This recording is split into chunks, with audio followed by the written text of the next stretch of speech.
ଆମର ତାଲିକାର ପ୍ରଶ୍ନ 1 ହେଉଛି which crop holds the largest cultivation area in Odisha? अर्थात ओडिशारे केउ फसल सबुठारु अधिक अंचଳରେ ଚାଷ କରାଯାଏ। ଆଉ ଏହାର ବିକଳ୍ପ ଗୁଡ଼ିକ କ'ଣ ଅଛି? ଏହାର ବିକଳ୍ପ ଅଛି A pulses ବା ଡାଲି, B oil seeds ବା ତୈଳବୀଜ, C ପ୍ୟାଡି ବା ଧାନ, ଆଉ D fiber crops ବା ତନ୍ତୁଜାତୀୟ ଫସଲ। ମୋତେ ଲାଗୁଛି ଏହାର ଉତ୍ତର ତ ବହୁତ ସ୍ପଷ୍ଟ। ହଁ, ଏହାର ସଠିକ୍ ଉତ୍ତର ହେଉଛି ଅପସନ୍ ସି ପ୍ୟାଡି ବା ଧାନ। ଧାନ ହେଉଛି ଆମର ରାଜ୍ୟ କୃଷିର ମେରୁଦଣ୍ଡ। ଏକଦମ। କିନ୍ତୁ ଦେଖନ୍ତୁ, ଏହା କେବଳ ଆମର ଖାଦ୍ୟାଭ୍ୟାସ ନୁହେଁ, ଏହା ପଛରେ ଏକ ଦୃଢ଼ ଭୌଗୋଳିକ କାରଣ ରହିଛି। ଯଦି ଆମେ ଓଡ଼ିଶାର ଭୂଗୋଳ ଦେଖିବା, ଆମର ଉପକୂଳବର୍ତ୍ତୀ ସମତଳ ଭୂମି ବହୁତ ବଡ଼। ତା ସହିତ ଏଠାକାର ଉଷ୍ମ ଏବଂ ଆର୍ଦ୍ର ଜଳବାୟୁ ଧାନ ଚାଷ ପାଇଁ ସବୁଠାରୁ ଅନୁକୂଳ ପରିବେଶ ଦେଇଥାଏ। ଆଚ୍ଛା, ସେହି ଉପକୂଳବର୍ତ୍ତୀ ଅଞ୍ଚଳ କଥା ପଡ଼ିଥିବାରୁ ପ୍ରଶ୍ନ 2 ମଧ୍ୟ ତାହା ସହିତ ଯୋଡ଼ି ହୋଇଛି। ପ୍ରଶ୍ନ 2 ପଚାରୁଛି ଯେ which coastal district of Odisha has the highest area under agriculture, ଅର୍ଥାତ୍ ଓଡ଼ିଶାର କେଉଁ ଉପକୂଳ ଜିଲ୍ଲାରେ ସର୍ବାଧିକ କୃଷି ଅଞ୍ଚଳ ରହିଛି? ହଁ, ଆଉ ବିକଳ୍ପଗୁଡ଼ିକ? ବିକଳ୍ପ ହେଲା ଏ ବାଲେଶ୍ୱର, ବି ଭଦ୍ରକ, ସି କଟକ ଆଉ ଡି ଗଞ୍ଜାମ। ମୁଁ ତ ଭାବୁଥିଲି ଏହାର ଉତ୍ତର ବୋଧହୁଏ ଗଞ୍ଜାମ ହେବ, କାରଣ ଏହା ବହୁତ ବଡ଼ ଜିଲ୍ଲା। ଆକାର ଦୃଷ୍ଟିରୁ ସେମିତି ଲାଗିବା ସ୍ୱାଭାବିକ, କିନ୍ତୁ ସଠିକ୍ ଉତ୍ତର ହେଉଛି ଅପସନ୍ ଏ ବାଲେଶ୍ୱର। ସତରେ? ବାଲେଶ୍ୱର? ହଁ, ମାନେ ଭୌଗୋଳିକ ଦୃଷ୍ଟିକୋଣରୁ ଦେଖିଲେ ବାଲେଶ୍ୱରର ସୁବର୍ଣ୍ଣରେଖା ଓ ବୁଢ଼ାବଳଙ୍ଗ ନଦୀ ମାଟିକୁ ଅତ୍ୟନ୍ତ ଉର୍ବର କରିଥାଏ। ରାଜ୍ୟର ଅନ୍ୟ ଜିଲ୍ଲାଗୁଡ଼ିକ ତୁଳନାରେ ଏଠାରେ ସର୍ବାଧିକ ଜମି କୃଷି ପାଇଁ ବ୍ୟବହାର ହୁଏ। ବାଃ, ଏହା ବହୁତ ଆକର୍ଷଣୀୟ। ତାହେଲେ ଆସନ୍ତୁ ଏବେ ସମତଳ ଅଞ୍ଚଳରୁ ପାହାଡ଼ିଆ ଅଞ୍ଚଳକୁ ଯିବା। ପ୍ରଶ୍ନ 3 ଏକ ମ୍ୟାଚିଂ ପ୍ରଶ୍ନ। ଏହା ପଚାରୁଛି match the following shifting cultivation names versus places, ମାନେ ସ୍ଥାନାନ୍ତରିତ କୃଷିର ନାମ ଏବଂ ସ୍ଥାନକୁ ମେଳ କରନ୍ତୁ। ଆଚ୍ଛା। ଅପସନ୍ ଅଛି ଏ ଦେହାଇ ସହ ରାୟଗଡ଼ା, ବି ତୋଳା ଚାଷ ସହ ସମ୍ବଲପୁର, ସି ବିରଲିଙ୍ଗା ସହ କେନ୍ଦୁଝର, ଆଉ ଡି ହାରୁ ସହ ଗଞ୍ଜାମ। ଏହି ପ୍ରଶ୍ନ ପାଇଁ ସଠିକ୍ ମେଳକ ହେଉଛି ଅପସନ୍ ବି, କିନ୍ତୁ ଏଠାରେ ଗୋଟେ କଥା ବୁଝିବାର ଅଛି, ଏହି ସ୍ଥାନାନ୍ତରିତ କୃଷି ବା ଶିଫ୍ଟିଂ କଲ୍ଟିଭେସନ୍ ବିଷୟରେ। ହଁ, ଯାହାକୁ ଆମେ ପୋଡୁ ଚାଷ ବୋଲି କହୁ। ଏକଦମ। ଆମ ପାର୍ବତ୍ୟାଞ୍ଚଳରେ ଆଦିବାସୀ ସମ୍ପ୍ରଦାୟ ଦ୍ୱାରା ଏହା ବହୁ ପୁରାତନ କାଳରୁ ହୋଇ ଆସୁଛି। ଏକ ଜଙ୍ଗଲିଆ ଜାଗାକୁ ସଫା କରି କିଛି ବର୍ଷ ଚାଷ କରନ୍ତି ଆଉ ମାଟିର ଉର୍ବରତା କମିଗଲେ ତାକୁ ଛାଡ଼ି ଦିଅନ୍ତି। ଆଚ୍ଛା, ତେବେ ଏହା ଏକ ବିଶାଳ ବିରୋଧାଭାସ ନୁହେଁ କି? ମାନେ ଗୋଟିଏ ପଟେ ବାଲେଶ୍ୱରର ବିସ୍ତୀର୍ଣ୍ଣ ସମତଳ ଭୂମିରେ ସ୍ଥାୟୀ ଚାଷ ଆଉ ଅନ୍ୟପଟେ ପାହାଡ଼ିଆ ଅଞ୍ଚଳରେ ସ୍ଥାନାନ୍ତରିତ କୃଷି। ହଁ, ଦୁଇଟି ସମ୍ପୂର୍ଣ୍ଣ ଭିନ୍ନ ବ୍ୟବସ୍ଥା। ଯଦି ଓଡ଼ିଶାର କୃଷି ଏକ ସାମ୍ରାଜ୍ୟ ହୁଏ, ତେବେ ଧାନ ହେଉଛି ତାହାର ଅପ୍ରତିଦ୍ୱନ୍ଦ୍ୱୀ ଆଜା ଏବଂ ବାଲେଶ୍ୱର ହେଉଛି ତାର ଏକ ପ୍ରମୁଖ ଗଢ଼। ବହୁତ ସୁନ୍ଦର ଉପମା ଦେଲେ ଆପଣ। ଧନ୍ୟବାଦ। ଆସନ୍ତୁ ଏବେ ଆଗକୁ ବଢ଼ିବା ଦ୍ୱିତୀୟ ବିଭାଗକୁ, ଖରିଫ ଋତୁ ଏବଂ ମନସୁମର ଯାଦୁ। ପ୍ରଶ୍ନ 4 ହେଉଛି When does the Kharif cropping season in Odisha start and end? ଅର୍ଥାତ୍ ଓଡ଼ିଶାରେ ଖାରିଫ ଋତୁ କେବେ ଆରମ୍ଭ ଏବଂ ଶେଷ ହୁଏ?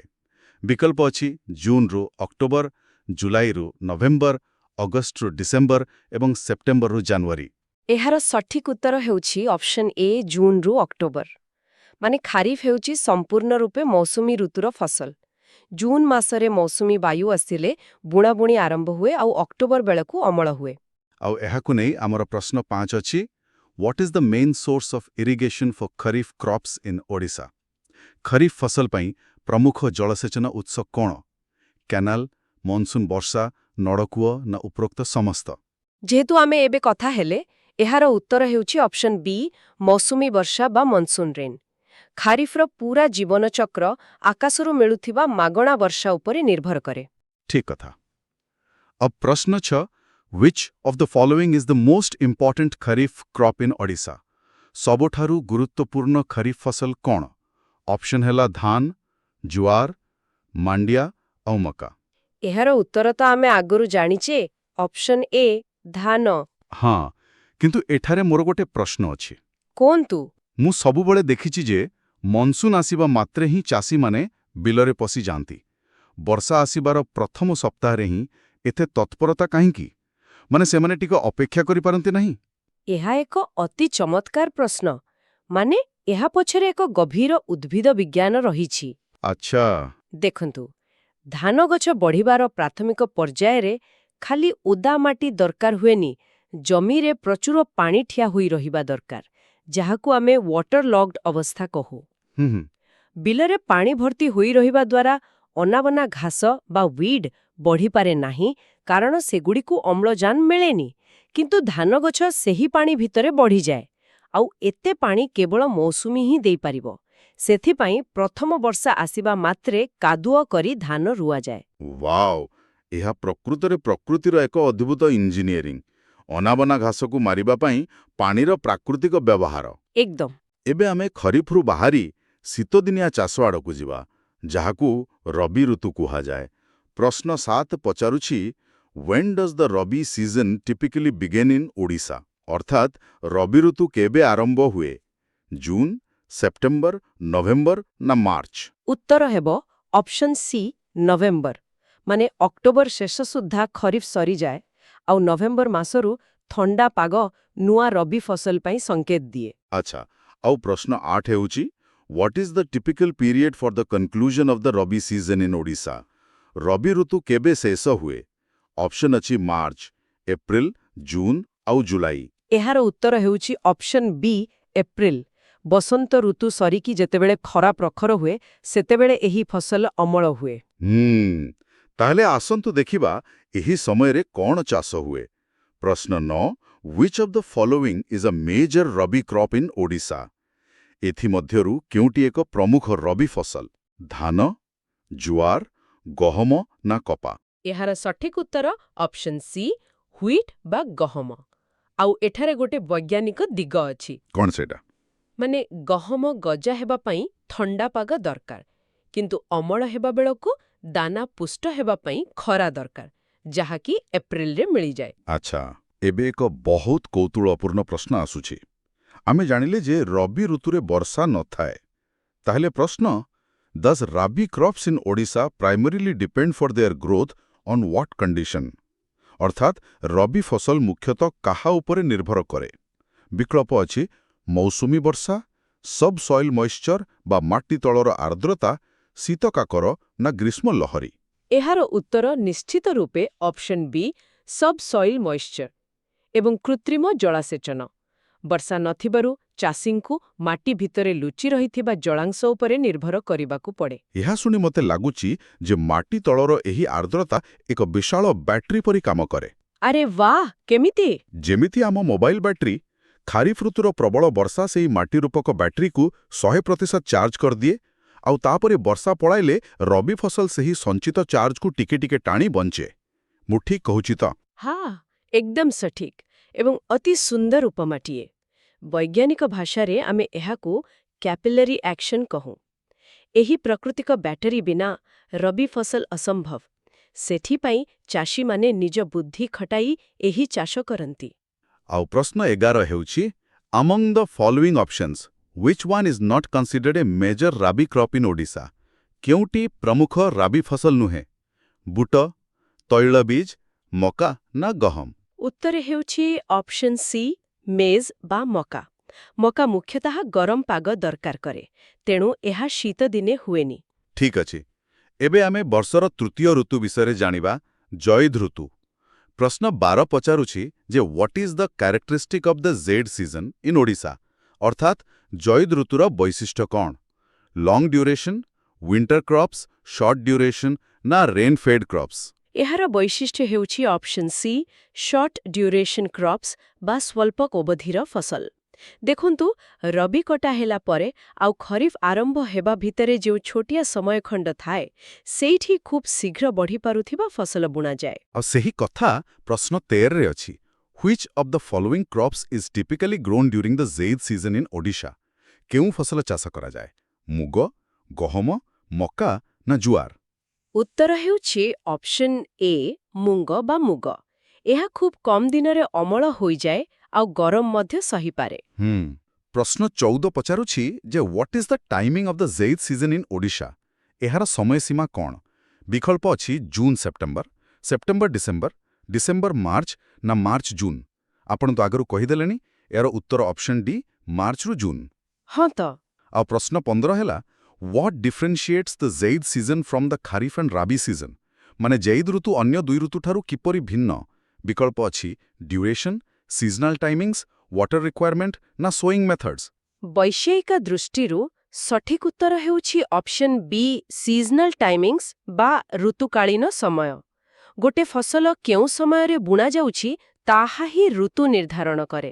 ଏହି ତିନୋଟି ଋତୁର ଚକ୍ରକୁ ଦେଖିଲେ ମୋଟେ କ୍ରିକେଟ ମ୍ୟାଚ୍ କଥା ମନେ ପଡ଼ୁଛି। କ୍ରିକେଟ ମ୍ୟାଚ୍ ହଁ ମାନେ ଖାରିଫ୍ ହେଉଛି ବର୍ଷା ଦିନର ଏକ ଲମ୍ବା ଟେଷ୍ଟ ମ୍ୟାଚ୍ ରବି ହେଉଛି ଶୀତ ଦିନର ଆଉ ଏକ ଟେଷ୍ଟ ମ୍ୟାଚ୍ ଆଉ ଜୈଦ୍ ଋତୁ ହେଉଛି ଏହି ଦୁଇଟି ଟେଷ୍ଟ ମ୍ୟାଚ୍ ମଝିରେ ଏକ ଛୋଟ ଦ୍ରୁତ ଟି20 ମ୍ୟାଚ୍ ପରି ଖରା ଭିତରେ ଫଟାଫଟ ମୁଗ ପରି ଫସଲ ଅମଳ ହୋଇଯାଏ। ହଁ ପ୍ରକୃତରେ ଏହା ଏକଦମ ମଜାଦାର ତୁଳନା। ଏହି ଟି20 ମ୍ୟାଚ୍ ଚାଷୀମାନଙ୍କୁ ଗୋଟେ ଭଲ ଅତିରିକ୍ତ ରୋଜଗାର ଦେଇଥାଏ। ଚାଲନ୍ତୁ ଏବେ ଆମର ଆଲୋଚନାକୁ ଆଉ ଟିକେ ଗଭୀରକୁ ନେବା ମାନେ ଧାନ ଚାଷ ଉପରେ ଏକ ବିସ୍ତୃତ ବିଶ୍ଳେଷଣ। ଆମ ପାଖରେ କ୍ରମାଗତ 10ଟି ପ୍ରଶ୍ନ ଅଛି। ଆଚ୍ଛା ଆରମ୍ଭ କରନ୍ତୁ। ପ୍ରଶ୍ନ 16 in which areas of Odisha is rice cultivation primarily concentrated ଧାନ ଚାଷ ମୁଖ୍ୟତଃ କେଉଁ ଅଞ୍ଚଳରେ ହୁଏ ପାହାଡ଼ିଆ ଅଞ୍ଚଳ ଉପକୂଳ ସମତଳ ଏବଂ ନଦୀ ଉପତ୍ୟକା ଉତ୍ତର ମରୁଭୂମି ନା ଦକ୍ଷିଣ ଜଙ୍ଗଲ ଆମେ ଆଲୋଚନା କରିଥିଲେ ଯେ ବିଲରେ ପାଣି ଠିଆ ହେବା ଦରକାର। ତେଣୁ ଉତ୍ତର ହେଉଛି option B coastal plains and river valleys ବା ଉପକୂଳ ସମତଳ। ପ୍ରଶ୍ନ 17 ପଚାରୁଛି ଯେ what type of climate is best suited for the cultivation of rice କେଉଁ ପ୍ରକାରର ଜଳବାୟୁ ସବୁଠାରୁ ଉପଯୁକ୍ତ ଥଣ୍ଡା ମଧ୍ୟମ ଉଷ୍ମ ଏବଂ ଆର୍ଦ୍ର ନା ପବନଯୁକ୍ତ ଉତ୍ତର ହେବ option C hot and humid ବା ଉଷ୍ମ ଏବଂ ଆର୍ଦ୍ର। ଧାନଗଛ ପାଇଁ ପ୍ରଚୁର ତାପମାତ୍ରା ଓ ଆର୍ଦ୍ରତା ଦରକାର। ଆଉ ପ୍ରଶ୍ନ 18 what is the productivity of rice per hectare in the region described in Odisha hectare ପିଛା ଉତ୍ପାଦନ କେତେ ବିକଳ୍ପ ଅଛି 942 1235 1538 ନା 1781 କିଲୋଗ୍ରାମ ଆମ ସରକାରୀ ତଥ୍ୟ ଅନୁଯାୟୀ ଏହା ହେଉଛି ଅପସନ୍ ସି 1538 କିଲୋଗ୍ରାମ ପ୍ରତି ହେକ୍ଟର। ଆଚ୍ଛା ତାହେଲେ ପ୍ରଶ୍ନ 19 Which of the following districts in Odisha has the highest concentration of rice cultivation? କେଉଁ ଜିଲ୍ଲାରେ ସର୍ବାଧିକ ଧାନ ଚାଷ ହୁଏ କଟକ ସମ୍ବଲପୁର ପୁରୀ ନା ଗଞ୍ଜାମ ଏହାର ସଠିକ ଉତ୍ତର ହେଉଛି ଅପସନ୍ ଏ କଟକ ମାନେ ମହାନଦୀର ଡେଲ୍ଟା ଅଞ୍ଚଳ କଟକର ମାଟିକୁ ଅସମ୍ଭବ ଭାବରେ ଉର୍ବର କରିଛି। ଆଉ ପ୍ରଶ୍ନ 20 Apart from Cuttack and Sambalpur, which other regions in Odisha are known for rice cultivation? ମାନେ କଟକ ଓ ସମ୍ବଲପୁର ବ୍ୟତୀତ ଆଉ କେଉଁ ଅଞ୍ଚଳ ଜଣାଶୁଣା ଅପସନ୍ ଅଛି ପୁରୀ ଓ ଗଞ୍ଜାମ ବାଲେଶ୍ୱର ଓ କୋରାପୁଟ କେନ୍ଦୁଝର ଓ କଳାହାଣ୍ଡି ନା ବୋଥ୍ ANC ଉତ୍ତର ହେଉଛି option D both A and C ମାନେ ପୁରୀ ଗଞ୍ଜାମ କେନ୍ଦୁଝର ଆଉ କଳାହାଣ୍ଡି। କଳାହାଣ୍ଡିକୁ ତ ଏବେ ଆମେ ଓଡ଼ିଶାର ଭାତ ହାଣ୍ଡି ମଧ୍ୟ କହୁଛେ ବୁଝିଲେ ତ। ହଁ ମାଟି କଥା ପଡ଼ିବାରୁ ପ୍ରଶ୍ନ 21 ଆସୁଛି What type of soil is found in the areas of Odisha where rice is cultivated? କେଉଁ ପ୍ରକାରର ମାଟି ଦେଖାଯାଏ କଳା ମାଟି ନାଲି ମାଟି ପଟୁ ମାଟି ନା ଲ୍ୟାଟରାଇଟ୍ ମାଟି ଏହା ହେଲା ଅପସନ୍ ସି ଆଲୁଭିଆଲ ସଏଲ୍ ବା ପଟୁମାଟି ମାନେ ନଦୀଗୁଡ଼ିକ ଏହି ମୂଲ୍ୟବାନ ଖଣିଜ ଆଣି ବିଛାଇ ଦିଅନ୍ତି ଯାହା ପାଣିକୁ ଧରି ରଖେ। ବୁଝିଲି ପ୍ରଶ୍ନ 22 Which rivers command areas are conducive to rice cultivation in Odisha? କେଉଁ ନଦୀର ଅବବାହିକା ଧାନ ଚାଷ ପାଇଁ ଅନୁକୂଳ ଗଙ୍ଗା ଗୋଦାବରୀ ମହାନଦୀ ନା ଯମୁନା ଏହା ତ ଆମ ସମସ୍ତଙ୍କୁ ଜଣା ଅପସନ୍ ସି ମହାନଦୀ। ମହାନଦୀ ଆମ ଓଡ଼ିଶାର ଜୀବନରେଖା। ଏକଦମ ବର୍ତ୍ତମାନ ଏକ ଭିନ୍ନ ଧରଣର ପ୍ରଶ୍ନ ଉପରେ ଧ୍ୟାନ ଦେବା ଯାହା ଅର୍ଥନୀତି ସହ ଜଡ଼ିତ। ପ୍ରଶ୍ନ 23 ପଚାରୁଛି Which of the following is not a factor contributing to the increase in rice production in Odisha? ଏଥିମଧ୍ୟରୁ କେଉଁଟି ଧାନ ଉତ୍ପାଦନ ବୃଦ୍ଧିର କାରଣ ନୁହେଁ ଉନ୍ନତ ଜଳସେଚନ ଅନୁକୂଳ ଜଳବାୟୁ ଡିକ୍ରିଜ୍ଡ ଇନ୍ ଗଭର୍ଣ୍ଣମେଣ୍ଟ ସବସିଡିଜ୍ ବା ସରକାରୀ ସବସିଡି ହ୍ରାସ ଏବଂ ନୂତନ ଜ୍ଞାନକୌଶଳ ମୋ ମତରେ ଉତ୍ତର ବିଲକୁଲ ସ୍ପଷ୍ଟ ତାହା ହେଉଛି ଅପସନ୍ ସି ସରକାରୀ ସବସିଡି ହ୍ରାସ ମାନେ ଯଦି ସରକାର ସାର କିମ୍ବା ବିଦ୍ୟୁତ୍ ଉପରେ ରିହାତି କମାଇ ଦେବେ ଚାଷୀମାନଙ୍କ ଉପରେ ଆର୍ଥିକ ବୋଝ ବଢ଼ିଯିବ। ଆପଣ ଏକଦମ ସଠିକ ଯୁକ୍ତି ବାଢ଼ିଲେ ସବସିଡି କଟିଲେ ଉତ୍ପାଦନ ବଢ଼ିବାର ପ୍ରଶ୍ନ ହିଁ ଉଠୁନାହିଁ। ତାହେଲେ ପ୍ରଶ୍ନ 24 What is the primary reason behind Odisha's success in rice production? ଆମ ସଫଳତାର ପ୍ରମୁଖ କାରଣ କ'ଣ ବ୍ୟାପକ ଆମଦାନୀ abundant natural resources ବା ପ୍ରଚୁର ପ୍ରାକୃତିକ ସମ୍ପଦ, ଶ୍ରମିକଙ୍କର ହଠାତ୍ ବୃଦ୍ଧି ନା ସରକାରୀ ଯୋଜନା? ଏହାର ମୂଳ କାରଣ ହେଉଛି ଅପସନ୍ ବି, ପ୍ରଚୁର ପ୍ରାକୃତିକ ସମ୍ପଦ। ଯଦି ମହାନଦୀ ପରି ନଦୀ କିମ୍ବା ସେହିପଟୁ ମାଟି ନଥାନ୍ତା, ଆମେ କେବେ ଏତେ ଧାନ ଅମଳ କରିପାରି ନଥାନ୍ତେ। ଠିକ୍ କଥା। ଏବଂ ଧାନ ଉପରେ ଆମର ଶେଷ ପ୍ରଶ୍ନ 25 consider the following high yielding seeds 1 Swarna ଓ ପ୍ରିୟା, 2 IR36 ଓ ପ୍ରଧାନ, 3 ବସୁନ୍ଧରା ଓ Mukul. Which of the above variety of rice seed is popular in Odisha? ଏହି ହାଇ yielding ବିହନ ମଧ୍ୟରୁ କେଉଁଟି ଲୋକପ୍ରିୟ? ଏହାର ଉତ୍ତର ହେଉଛି option D, all of these ବା ଉପରୋକ୍ତ ସମସ୍ତ। ଏହି ବିହନଗୁଡ଼ିକର ଗଛ ଛୋଟ ଆଉ ମଜଭୁତ ରହେ, ରୋଗ କମ୍ ଲାଗେ। ବାଃ, ଅନେକ ନୂଆ ତଥ୍ୟ ଜାଣିବାକୁ ମିଳିଲା।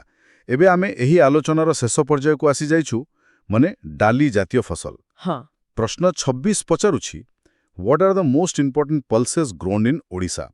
ପ୍ରମୁଖ ଡାଲି ଫସଲଗୁଡ଼ିକ କ'ଣ?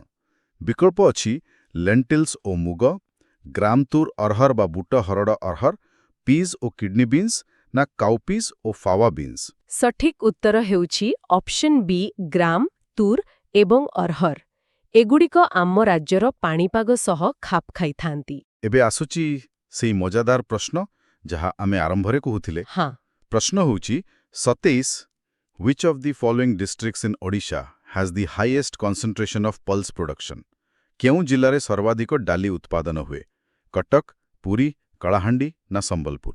ଆମେ ଆରମ୍ଭରୁ କହିଥିଲେ ଯେ ଉତ୍ତର ହେଉଛି ଅପସନ୍ ଏ, କଟକ। ମାନେ ଯେଉଁ କଟକ ଧାନରେ 1 ନମ୍ବର, ତାହା ପୁଣି ଡାଲିରେ ବି 1 ନମ୍ବର। କେମିତି ହେଲା ଏହା ଟିକେ ବୁଝାନ୍ତୁ। ମାନେ ଏହା ପଛରେ ଗୋଟେ ବହୁତ ସୁନ୍ଦର ପ୍ରାକୃତିକ ସମୀକରଣ ଅଛି। ଦେଖନ୍ତୁ, ଯଦି କ୍ରମାଗତ ଭାବରେ ଖାଲି ଧାନ ଚାଷ ହେବ, ତେବେ ମାଟିରୁ ନାଇଟ୍ରୋଜେନ୍ ବା ଯବକ ସାରଜାନ କମିଯାଏ। କିନ୍ତୁ ଡାଲି ଫସଲର ଏକ ବିଶେଷ ଗୁଣ ଅଛି। ଏହାର ଚେରରେ ରାଇଜୋବିୟମ୍ ନାମକ ଏକ ବ୍ୟାକ୍ଟେରିଆ ଥାଏ, ଯାହା ବାୟୁମଣ୍ଡଳରୁ ନାଇଟ୍ରୋଜେନ୍ ଶୋଷି ମାଟିରେ ଜମା କରିଦିଏ। ତେଣୁ କଟକର କୃଷକମାନେ ଖରିଫରେ ଧାନ ଚାଷ କଲା ପରେ ରବିରେ ଡାଲି ଚାଷ କରିଦିଅନ୍ତି। Wow, this is mind blowing. ହଁ, ମାଟିକୁ ତାର ନାଇଟ୍ରୋଜେନ୍ ମାଗଣାରେ ମିଳିଯାଏ। ଏକ ପ୍ରକାର କହିବାକୁ ଗଲେ ଡାଲି ହେଉଛି ପ୍ରକୃତିର ନିଜସ୍ୱ ସାର। ସତରେ ଏହା ଏକ ପରଫେକ୍ଟ ବାଲାନ୍ସ। ଗୋଟିଏ ଫସଲ ପୁଷ୍ଟିସାର ଟାଣୁଛି ଆଉ ଅନ୍ୟଟି ଫେରାଇ ଆଣୁଛି। ଏକଦମ। ଆଗକୁ ବଢ଼ିବା।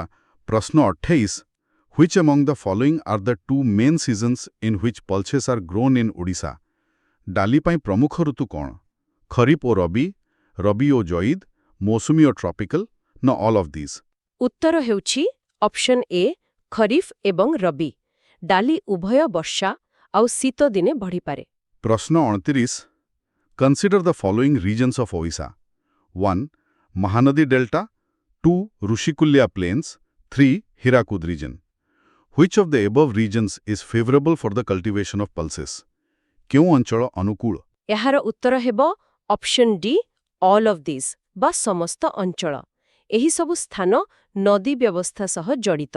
ଏବଂ ଆମର ସବୁଠାରୁ ଶେଷ ପ୍ରଶ୍ନ, ପ୍ରଶ୍ନ 30, which of the following is the most important food grain crop in Odisha? ସବୁଠାରୁ ଗୁରୁତ୍ୱପୂର୍ଣ୍ଣ ଖାଦ୍ୟଶସ୍ୟ ଫସଲ କେଉଁଟି? ରାଇସ୍, ରାଗି, ମେଜ୍ ନା ହ୍ୱିଟ୍? ଏହାର ଉତ୍ତର ନିଃସନ୍ଦେହରେ ଅପସନ୍ ଏ, ରାଇସ୍ ବା ଧାନ। ଏହା କେବଳ ଫସଲ ନୁହେଁ, ଆମ ଜୀବନ ଧାରଣାର ମୂଳଦୁଆ। ତେବେ ଯଦି ଆମେ ଆଜିର ଆଲୋଚନାକୁ ଏକାଠି କରିବା, ଆମେ ବୁଝିପାରିବା ଯେ ଆମ କୃଷି ହେଉଛି ଋତୁଚକ୍ର ଏବଂ ନଦୀ ବ୍ୟବସ୍ଥାର ଏକ ସୁନ୍ଦର ସମନ୍ୱୟ। ଖରିଫର ବର୍ଷା ଧାନକୁ ବଞ୍ଚାଏ, ରବିର ମାଟି ତଳର ବ୍ୟାଟେରୀ ଗହମ ଫଳାଏ, ଆଉ ଜେଦ୍ରେ ଫଟାଫଟ ମୁଗ ଚାଷ ହୁଏ। ଆଉ ଡାଲି ମାଟିକୁ ନାଇଟ୍ରୋଜେନ୍ ଦେଇ ପୁନର୍ଜୀବିତ କରେ। ଆଉଟି ମୋଟା ଶସ୍ୟ ବା କୋର୍ସ ସିରିୟଲ୍ସ ଉପରେ ଆଧାରିତ। Question 31, which of the following is not a coarse cereal? Options are ragi, maize, wheat, small millets. ଆଜ୍ଞା, ଏହାର ସଠିକ୍ ଉତ୍ତର ହେଉଛି ହ୍ୱିଟ୍ ବା ଗହମ। ମାନେ ଏଠାରେ ଗହମକୁ ମୋଟା ଶସ୍ୟ କୁହାଯାଇପାରିବ ନାହିଁ, କାରଣ ଏହା ଏକ ଫାଇନ୍ ସିରିୟଲ୍ ବା ସୂକ୍ଷ୍ମ ଶସ୍ୟ। ଆଚ୍ଛା, ତାମାନେ ମାଣ୍ଡିଆ, ମକା ଏଗୁଡ଼ିକ ମୋଟା ଶସ୍ୟ। ହଁ, ଏକଦମ। ମାଣ୍ଡିଆ, ମକା କିମ୍ବା କ୍ଷୁଦ୍ର ଶସ୍ୟଗୁଡ଼ିକୁ ମୋଟା ଶସ୍ୟ କୁହାଯିବାର କାରଣ ହେଉଛି ସେମାନଙ୍କର ଶକ୍ତ ବାହ୍ୟ ଆବରଣ। ଏହି ଫସଲଗୁଡ଼ିକୁ ପ୍ରତିକୂଳ ପରିବେଶର ମଧ୍ୟ ବଞ୍ଚି ରହିବାର ଅଦ୍ଭୁତ କ୍ଷମତା ରଖନ୍ତି। ଟିକେ ରହନ୍ତୁ, ପରେ ସାଧାରଣତଃ ଏହି ଶସ୍ୟଗୁଡ଼ିକକୁ ଲୋକେ ଗରିବଙ୍କ ଖାଦ୍ୟ ବୋଲି ଭାବନ୍ତି କିନ୍ତୁ ଏବେ ତ ସାରା ବିଶ୍ୱ ଏହାକୁ ସୁପରଫୁଡ୍ କହୁଛି ନା ଏହି ପ୍ରସଙ୍ଗରେ ପରବର୍ତ୍ତୀ ପ୍ରଶ୍ନଟି ଦେଖିବା Question 32 In which areas of Odisha are coarse cereals like maize and bajra primarily cultivated? ହଁ ଏହାର ଉତ୍ତର ହେଉଛି ମିଡଲ୍ ମାଉଣ୍ଟେନସ୍ ଆଣ୍ଡ ରୋଲିଂ ଅପଲ୍ୟାଣ୍ଡସ୍ ମାନେ ମଧ୍ୟଭାଗର ପାର୍ବତ୍ୟ ଏବଂ ଢାଳୁଆ ଉଚ୍ଚଭୂମି ଅଞ୍ଚଳ।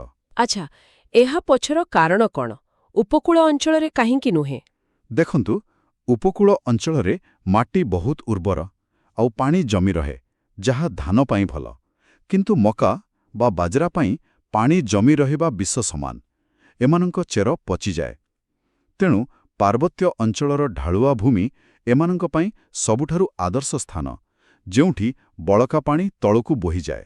ଓହୋ ତାହେଲେ ଏହି ଫସଲଗୁଡ଼ିକ ହେଉଛନ୍ତି କୃଷି ଜଗତର ଅସଲ ସର୍ଭାଇଭଲ୍ ଏକ୍ସପର୍ଟ ଯେଉଁଠି ନରମ ଫସଲଗୁଡ଼ିକ ଟିକେ ପାଣି କମ୍ ମିଳେ ମରିଯାଆନ୍ତି ଏମାନେ ସେଠାରେ ତିଷ୍ଠି ରହନ୍ତି। ଏବେ Question 33 ଦେଖିବା What is the significance of food grain production in Odisha? ଆଜ୍ଞା ଏହାର ଉତ୍ତର ହେଉଛି ଅଲ୍ ଅଫ୍ ଦି ଅବଭ୍ ମାନେ ଖାଦ୍ୟ ଯୋଗାଣ ନିଯୁକ୍ତି ସୃଷ୍ଟି ଏବଂ ଜିଡିପିରେ ଅବଦାନ। ଏଇଟା ତ ସ୍ୱାଭାବିକ କଥା ହଁ କାରଣ ଯଦି ଆମେ ବୃହତ୍ତର ଚିତ୍ରକୁ ଦେଖିବା କୃଷି ହିଁ ଆମ ଗ୍ରାମୀଣ ଅର୍ଥନୀତିର ହୃତ୍ପିଣ୍ଡ ଏହା ଲକ୍ଷ ଲକ୍ଷ ଲୋକଙ୍କୁ ନିଯୁକ୍ତି ଦେଉଛି ଯାହା ଆମ ରାଜ୍ୟର ଅର୍ଥନୀତିକୁ ମଜବୁତ ରଖୁଛି। ଏକଦମ ଠିକ୍ ଆମେ ବଞ୍ଚିବା ପାଇଁ ଆବଶ୍ୟକ କରୁଥିବା ଶସ୍ୟ ବିଷୟରେ ତ ଜାଣିଲେ କିନ୍ତୁ ଆମ ରୋଷେଇ ଘରର ଆଉ ଏକ ମୁଖ୍ୟ ଉପାଦାନ ହେଲା ଖାଇବା ତେଲ। ଆମ ଉତ୍ସର ପରବର୍ତ୍ତୀ ପ୍ରଶ୍ନ ତୈଳବୀଜ ବା ଅଏଲ୍ ସିଡ୍ସ ଉପରେ। Question 34 Which of the following is the principal oilseed grown in Odisha? ଏହାର ଉତ୍ତର ହେଉଛି ଗ୍ରାଉଣ୍ଡନଟ୍ ବା ଚୀନାବାଦାମ। ଯଦି ଆମେ ରାଶି ଏବଂ ସୋରିଷ ବ୍ୟବହାର କରୁ କିନ୍ତୁ ଅର୍ଥନୈତିକ ଦୃଷ୍ଟିକୋଣରୁ ଚୀନାବାଦାମ ହେଉଛି ମୁଖ୍ୟ। ଏହାର ଫଳ ମାଟି ତଳେ ଫଳେ ତେଣୁ ଏହାକୁ ବାଲିଆ କିମ୍ବା ନଦୀବଡ଼ି ଅଞ୍ଚଳର ହାଲୁକା ମାଟି ଦରକାର ହୁଏ। ଆଚ୍ଛା ଏହା କେଉଁ ଋତୁରେ ଚାଷ କରାଯାଏ ଏହା ଉପରେ ବି Question 35 ଅଛି How are oilseeds categorized in Odisha? ଆଜ୍ଞା ଉତ୍ତର ହେଉଛି ଖାରିଫ୍ ଆଣ୍ଡ ରବି କ୍ରପ୍ସ। ଖାରିଫ୍ ଫସଲଗୁଡ଼ିକ ମୌସୁମୀ ବର୍ଷା ଜଳ ଉପରେ ନିର୍ଭର କରନ୍ତି ଆଉ ରବି ଫସଲ ଶୀତ ଦିନେ ମାଟିରେ ଥିବା ଆର୍ଦ୍ରତା କିମ୍ବା କେନାଲ ପାଣି ଉପରେ ନିର୍ଭର କରନ୍ତି। ତାମାନେ ଆମ ଚାଷ ସମ୍ପୂର୍ଣ୍ଣ ଭାବରେ ପ୍ରକୃତିର ସନ୍ତୁଳନ ଉପରେ ନିର୍ଭରଶୀଳ। ହଁ କିନ୍ତୁ ଏବେ ଭାବନ୍ତୁ ଯେଉଁ ଜମିର ମାଟି ଆଦୌ ଭଲ ନୁହେଁ ସେଠି କ'ଣ ହେବ Question 36 ପଚାରୁଛି Among the oilseeds Which crops are typically grown in marginal and submarginal lands in Odisha? ଏହାର ଆଶ୍ଚର୍ଯ୍ୟଜନକ ଉତ୍ତର ହେଉଛି ସେସେମେ ଆଣ୍ଡ ଲିନସିଡ୍ ମାନେ ରାଶି ଓ ଅଳସୀ। ଆଜ୍ଞା ମାର୍ଜିନାଲ ଜମି ମାନେ ହେଲା ସେଇ ପଥୁରିଆ ବା କମ୍ ଉର୍ବର ଜମି ସେଠାରେ ଧାନ ବଞ୍ଚିପାରିବ ନାହିଁ। ହଁ ମୁଁ ବି ସେଇଆ ଭାବୁଥିଲି ସେଠି ତ କିଛି ହେବା କଷ୍ଟ। କିନ୍ତୁ ରାଶି ଗଛର ଚେର ବହୁତ ଗଭୀରକୁ ଯାଇପାରେ ଆଉ ତାକୁ ବହୁତ କମ୍ ପାଣି ଦରକାର। ପ୍ରକୃତିର ଏହା ଏକ ଚମତ୍କାର ଉଦାହରଣ ଯେ କୌଣସି ଜମି ବେକାର ନୁହେଁ। ସତରେ କେଡ଼େ ବଡ଼ ବାସ୍ତବତା। ବର୍ତ୍ତମାନ ସୋରିଷ କଥା ଆଲୋଚନା କରିବା। ମୁଁ ସବୁବେଳେ ଭାବୁଥିଲି ସୋରିଷ ଚାଷ ମାନେ କେବଳ ପଞ୍ଜାବ ବା ହରିୟାଣା କିନ୍ତୁ Question 37 ଶୁଣନ୍ତୁ Which district in Odisha leads in mustard production? ହଁ ଏହାର ଉତ୍ତର ହେଉଛି ଆମର ବାଲେଶ୍ୱର। ଦେଖନ୍ତୁ ସୋରିଷ ଚାଷ ପାଇଁ ଏକ ଲମ୍ବା ଥଣ୍ଡା ପାଗ ଦରକାର। ଶୀତ ଯେତେ କଡ଼ା ହେବ ସୋରିଷ ମଞ୍ଜିରେ ତେଲର ପରିମାଣ ସେତେ ଅଧିକ ହେବ। ଓହୋ ସେଥିପାଇଁ ଉତ୍ତର ଓଡ଼ିଶାରେ ଏହା ଭଲ ହୁଏ। ଏକଦମ ସେଠାରେ ଥିବା ଦୋରସା ମାଟି ସାଙ୍ଗକୁ ଶୀତଦିନିଆ ପାଗ ସୋରିଷ ପାଇଁ ପୁରା ଅନୁକୂଳ। ବାଲେଶ୍ୱର ସୋରିଷ ତେଲ ବହୁତ ବଢ଼ିଆ। ଆଚ୍ଛା ଆମେ ତ ବିଦେଶରୁ ବହୁତ ପାମ୍ ଅଏଲ୍ କିଣୁଛୁ ନା ତେଣୁ ସରକାରୀ ଯୋଜନା ଉପରେ Question 13(8) ଅଛି What is the name of the scheme that is being implemented by the Odisha government to increase oil palm cultivation in the state? Options include NMEOP, OPAE, NFSM. ଉତ୍ତର ହେଉଛି all of the ଅବଭ୍। ଆପଣ ଠିକ୍ ଧରିଛନ୍ତି। ଆମେ ଆମର ଖାଇବା ତେଲର ଏକ ବଡ଼ ଅଂଶ ଆମଦାନୀ କରୁଛୁ ଯାହା ଅର୍ଥନୀତି ଉପରେ ଚାପ ପକାଉଛି। ଏହାକୁ ରୋକିବା ପାଇଁ ସରକାର ଏହିସବୁ ଯୋଜନା ଜରିଆରେ କୃଷକମାନଙ୍କୁ ତାଳ ତେଲ ବା ଅଏଲ୍ ପାମ୍ ଚାଷ ପାଇଁ ଉତ୍ସାହିତ କରୁଛନ୍ତି। ମାନେ ସବସିଡି ଆଉ ଟ୍ରେନିଂ ଦେଉଛନ୍ତି। ହଁ ଆଜ୍ଞା ବହୁତ ଭଲ ପଦକ୍ଷେପ। ଏବେ ଆମେ ଶୁଖିଲା ମାଟିରୁ ଯିବା ଏମିତି କିଛି ଫସଲ ଆଡ଼କୁ ଯେଉଁମାନେ ବହୁତ ଅଧିକ ପାଣି ଦରକାର କରନ୍ତି ଝୋଟ ଏବଂ ଆଖୁ। Question 39 What is the season for jute cultivation in Odisha? ଉତ୍ତର ହେଉଛି ଖାରିଫ୍ ବା ବର୍ଷା ଋତୁ। ଏବଂ ଏହା ପଛର କାରଣ କେବଳ ଗଛ ବଢ଼ିବା ପାଇଁ ନୁହେଁ, ଅମଳ ପାଇଁ ଅଧିକ ଜରୁରୀ। ଆଚ୍ଛା, ସେମିତି କ'ଣ ଅମଳ ହୁଏ କି ତାର? ହଁ, ମାନେ ଝୋଟ ଚାଷର ଏକ ପ୍ରକ୍ରିୟା ଅଛି ଯାହାକୁ ରେଟିଂ ବା ପଚାଇବା କୁହାଯାଏ। ଗଛ କାଟି ସାରିଲା ପରେ ତାକୁ ସପ୍ତାହ ସପ୍ତାହ ଧରି ସ୍ଥିର ପାଣିରେ ବୁଡ଼ାଇ ରଖିବାକୁ ପଡ଼େ। ସେହି ପାଣିରେ ଥିବା ବ୍ୟାକ୍ଟେରିଆ ଗଛର କଠିନ ଅଂଶକୁ ଖାଇଯାଆନ୍ତି, ଯାହାଫଳରେ ଭିତରୁ ସୁନ୍ଦର ଫାଇବର ବାହାରେ। ଏଥିପାଇଁ ବିପୁଳ ପାଣି ଦରକାର। ବାପରେ, ଏତେ ପାଣି ତ କେବଳ ବର୍ଷା ଦିନେ ହିଁ ମିଳିବ। ତାହେଲେ ଓଡ଼ିଶାରେ ଏହା କେଉଁଠି ହେଉଛି? କ୍ୱେଶ୍ଚନ୍ 40 ପଚାରୁଛି, in which districts of Odisha is jute grown? ଉତ୍ତର ହେଉଛି କଟକ, ବାଲେଶ୍ୱର ଆଣ୍ଡ ପୁରୀ। ଏହି ଜିଲ୍ଲାଗୁଡ଼ିକ ହେଉଛି ନଦୀର ଡେଲ୍ଟା ଅଞ୍ଚଳ, ଯୋଉଠି ମହାନଦୀ ଆଉ ସୁବର୍ଣ୍ଣରେଖା ଭଳି ନଦୀଗୁଡ଼ିକ ପ୍ରଚୁର ଉର୍ବର ପଟୁ ମାଟି ଆଣି ଜମା କରନ୍ତି। ଏଠାରେ ପାଣିର ଅଭାବ ନାହିଁ। ସେଥିପାଇଁ ଆମେ ଆଗରେ ଅଛୁ। Question 41, according to Ministry of Textile, which state in India is the 5th largest producer of jute? ଆଜ୍ଞା, ଉତ୍ତର ହେଉଛି ନିଜେ ଆମ ରାଜ୍ୟ ଓଡ଼ିଶା। ପଶ୍ଚିମବଙ୍ଗ, ବିହାର, ଆସାମ ପରେ ଆମର ଏହି ଉପକୂଳ ଅଞ୍ଚଳ ଆମକୁ ପଞ୍ଚମ ସ୍ଥାନରେ ରଖିଛି। ଏହା ତ ଗର୍ବର ବିଷୟ। ଏବେ ଏକ କୌତୂହଳପୂର୍ଣ୍ଣ ପ୍ରଶ୍ନ। Question 42, what is the average height of a jute plant at harvest time in Odisha? ଉତ୍ତର ଶୁଣିଲେ ଆପଣ ବି ଆଶ୍ଚର୍ଯ୍ୟ ହେବେ। ଏହା ହେଉଛି 8-12 ଫିଟ୍, ଅର୍ଥାତ୍ 8ରୁ 12 ଫୁଟ। ସତରେ 12 ଫୁଟ ଉଚ୍ଚର ଗଛ, କିନ୍ତୁ ଏହାକୁ ଏତେ ଡେଙ୍ଗା ହେବା କାହିଁକି ଦରକାର? ଦେଖନ୍ତୁ, ଏହା ପଛରେ ଏକ ଶିଳ୍ପଭିତ୍ତିକ କାରଣ ଅଛି। ଝୋଟ ଗଛ ଯେତେ ଲମ୍ବା ହେବ, ଆମକୁ ଗୋଟେ ଲମ୍ବା ତନ୍ତୁ ମିଳିବ। ଫାଇବର ଲମ୍ବା ହେଲେ ସେଥିରୁ ତିଆରି ବସ୍ତା କିମ୍ବା ରସି ସେତେ ଅଧିକ ଶକ୍ତ ହେବ। ଓହୋ, ବର୍ତ୍ତମାନ କଥାଟି ସ୍ପଷ୍ଟ ହେଲା। କିନ୍ତୁ ଆଜିକାଲି ତ ଝୋଟରୁ ଅନେକ ସୁନ୍ଦର ସାମଗ୍ରୀ ତିଆରି ହେଉଛି। Question 43, what is the name of the Odia government's support program for jute handicraft production? ଉତ୍ତର ହେଉଛି Odisha jute crafts promotion scheme. ଏହି ଯୋଜନା ମାଧ୍ୟମରେ ସରକାର ଗ୍ରାମୀଣ କାରିଗର ଓ ମହିଳାମାନଙ୍କୁ ତାଲିମ ଦେଉଛନ୍ତି। ସେମାନେ ଝୋଟରୁ ପରିବେଶ ଅନୁକୂଳ ବ୍ୟାଗ୍, ମ୍ୟାଟ୍ସ ତିଆରି କରୁଛନ୍ତି, ଯାହାଦ୍ୱାରା ତାଙ୍କର ରୋଜଗାର ବଢ଼ୁଛି। ବହୁତ ବଢ଼ିଆ କଥା। ଏବେ ଆମେ ଆଉ ଏକ ଅର୍ଥକାରୀ ଫସଲ ଆଡ଼କୁ ଯିବା। Question 44, what is the second most important cash crop in Odisha in terms of area as well as production? ଉତ୍ତର ହେଉଛି ସୁଗର କେନ୍ ବା ଆଖୁ। ବ୍ୟବସାୟିକ ଦୃଷ୍ଟିକୋଣରୁ ଝୋଟ ପରେ ଆଖୁ ହେଉଛି ଅନ୍ୟତମ ପ୍ରମୁଖ ଫସଲ। ଆଚ୍ଛା, ଆଖୁର ପରିବେଶ ଆବଶ୍ୟକତା କ'ଣ? Question 45, in what type of areas is sugarcane grown in Odisha? ହଁ, ଏହାର ଉତ୍ତର ହେଉଛି ୱେଲ୍ ଇରିଗେଟେଡ୍ ଏରିଆଜ୍, ମାନେ ଉତ୍ତମ ଜଳସେଚନ ଥିବା ଅଞ୍ଚଳ। ଦେଖନ୍ତୁ, ଆଖୁ କିଛି 3 ମାସିଆ ଫସଲ ନୁହେଁ। ଏହା ପ୍ରାୟ ଗୋଟିଏ ବର୍ଷ ବିଲରେ ରହେ। ଆଖୁ ଭିତରେ ରସ ଭରିବା ପାଇଁ ଗଛକୁ କ୍ରମାଗତ ଭାବେ ବହୁତ ପାଣି ପିଇବାକୁ ପଡ଼େ। ତାମାନେ ବିନା କେନାଲରେ ଆଖୁ ଚାଷ ଅସମ୍ଭବ। ସେଥିପାଇଁ ଏହାକୁ ବହୁତ ଯତ୍ନ ଦରକାର। ଏହି ଭିଆଇପି ଫସଲ କେଉଁଠି ହେଉଛି? Question 46, in which districts of Odisha is sugarcane cultivated in large quantities? ଉତ୍ତର ହେଉଛି କଟକ, ସମ୍ବଲପୁର, ବଲାଙ୍ଗୀର, କାଲାହାଣ୍ଡି ଆଣ୍ଡ ପୁରୀ। ଆଜ୍ଞା, ଏଠାରେ ଗୋଟିଏ ସାଧାରଣ କଥା ହେଲା ଜଳସେଚନ। ସମ୍ବଲପୁର ବଲାଙ୍ଗୀରରେ ହୀରାକୁଦ କେନାଲ ପାଣି ଦେଉଛି, ଆଉ କଟକ ପୁରୀ ଅଞ୍ଚଳ ମହାନଦୀ ନେଟୱାର୍କ ଦ୍ୱାରା ଉପକୃତ ହେଉଛନ୍ତି। ଖୁବ୍ ସୁନ୍ଦର ଭାବେ ବୁଝାଇଲେ ଆପଣ। ଏବେ ଆଲୋଚନାର ଦିଗ ଟିକେ ବଦଳାଇବା। ଆମେ ଯିବା ରାଜ୍ୟର ଦକ୍ଷିଣ ଓ ପଶ୍ଚିମାଞ୍ଚଳ ଆଡ଼କୁ, ଯେଉଁଠି ପାଗ ଟିକେ ରୁକ୍ଷ କିନ୍ତୁ ଫସଲ ମୂଲ୍ୟବାନ। କାଜୁ କଥା କହିବା। Question 47, what is the primary region for cashew nut production in Odisha? ଉତ୍ତର ହେଉଛି ଲୋ ଲେଭେଲ୍ ଲ୍ୟାଟେରାଇଟ୍ ପ୍ଲାଟୋସ୍, ମାନେ ନିମ୍ନ ସ୍ତରର ଲ୍ୟାଟେରାଇଟ୍ ମାଳଭୂମି। ଏହି ଲ୍ୟାଟେରାଇଟ୍ ମାଟି କ'ଣ ଟିକେ ବୁଝାଇବ କି? ନିଶ୍ଚୟ, ଏହା ହେଉଛି ସେହି ଲାଲ ରଙ୍ଗର ପଥୁରିଆ ବା ମାଙ୍କଡ଼ା ମାଟି। ପ୍ରବଳ ବର୍ଷା ଯୋଗୁଁ ଏହି ମାଟିରୁ ପୋଷକ ତତ୍ତ୍ୱ ଧୋଇ ହୋଇଯାଇଥାଏ, ଆଉ ଖରାଦିନେ ଏହା ଇଟା ଭଳି ଟାଣ ହୋଇଯାଏ। ସାଧାରଣ ଫସଲ ଏଥିରେ ବଞ୍ଚିବେ ନାହିଁ, କିନ୍ତୁ କାଜୁ ଗଛର ଚେର ଏହି କଠିନ ଆବରଣକୁ ଭେଦ କରି ତଳକୁ ଯାଇପାରେ। ମୁଁ ତ ଭାବୁଥିଲି କାଜୁ ଏକ ଦାମୀ ଡ୍ରାଇ ଫ୍ରୁଟ୍, ତେଣୁ ଏହାକୁ ବହୁତ ଉର୍ବର ମାଟି ଦରକାର ହେଉଥିବ। ଏହା ତ ପୁରା ବିପରୀତ ବାହାରିଲା। କ୍ୱେଶ୍ଚନ୍ 48 ପଚାରୁଛି, in which districts of Odisha are major cashew nut primarily grown? ଉତ୍ତର ହେଉଛି କୋରାପୁଟ, ବରହମପୁର ଆଣ୍ଡ କାନ୍ଧମାଲ।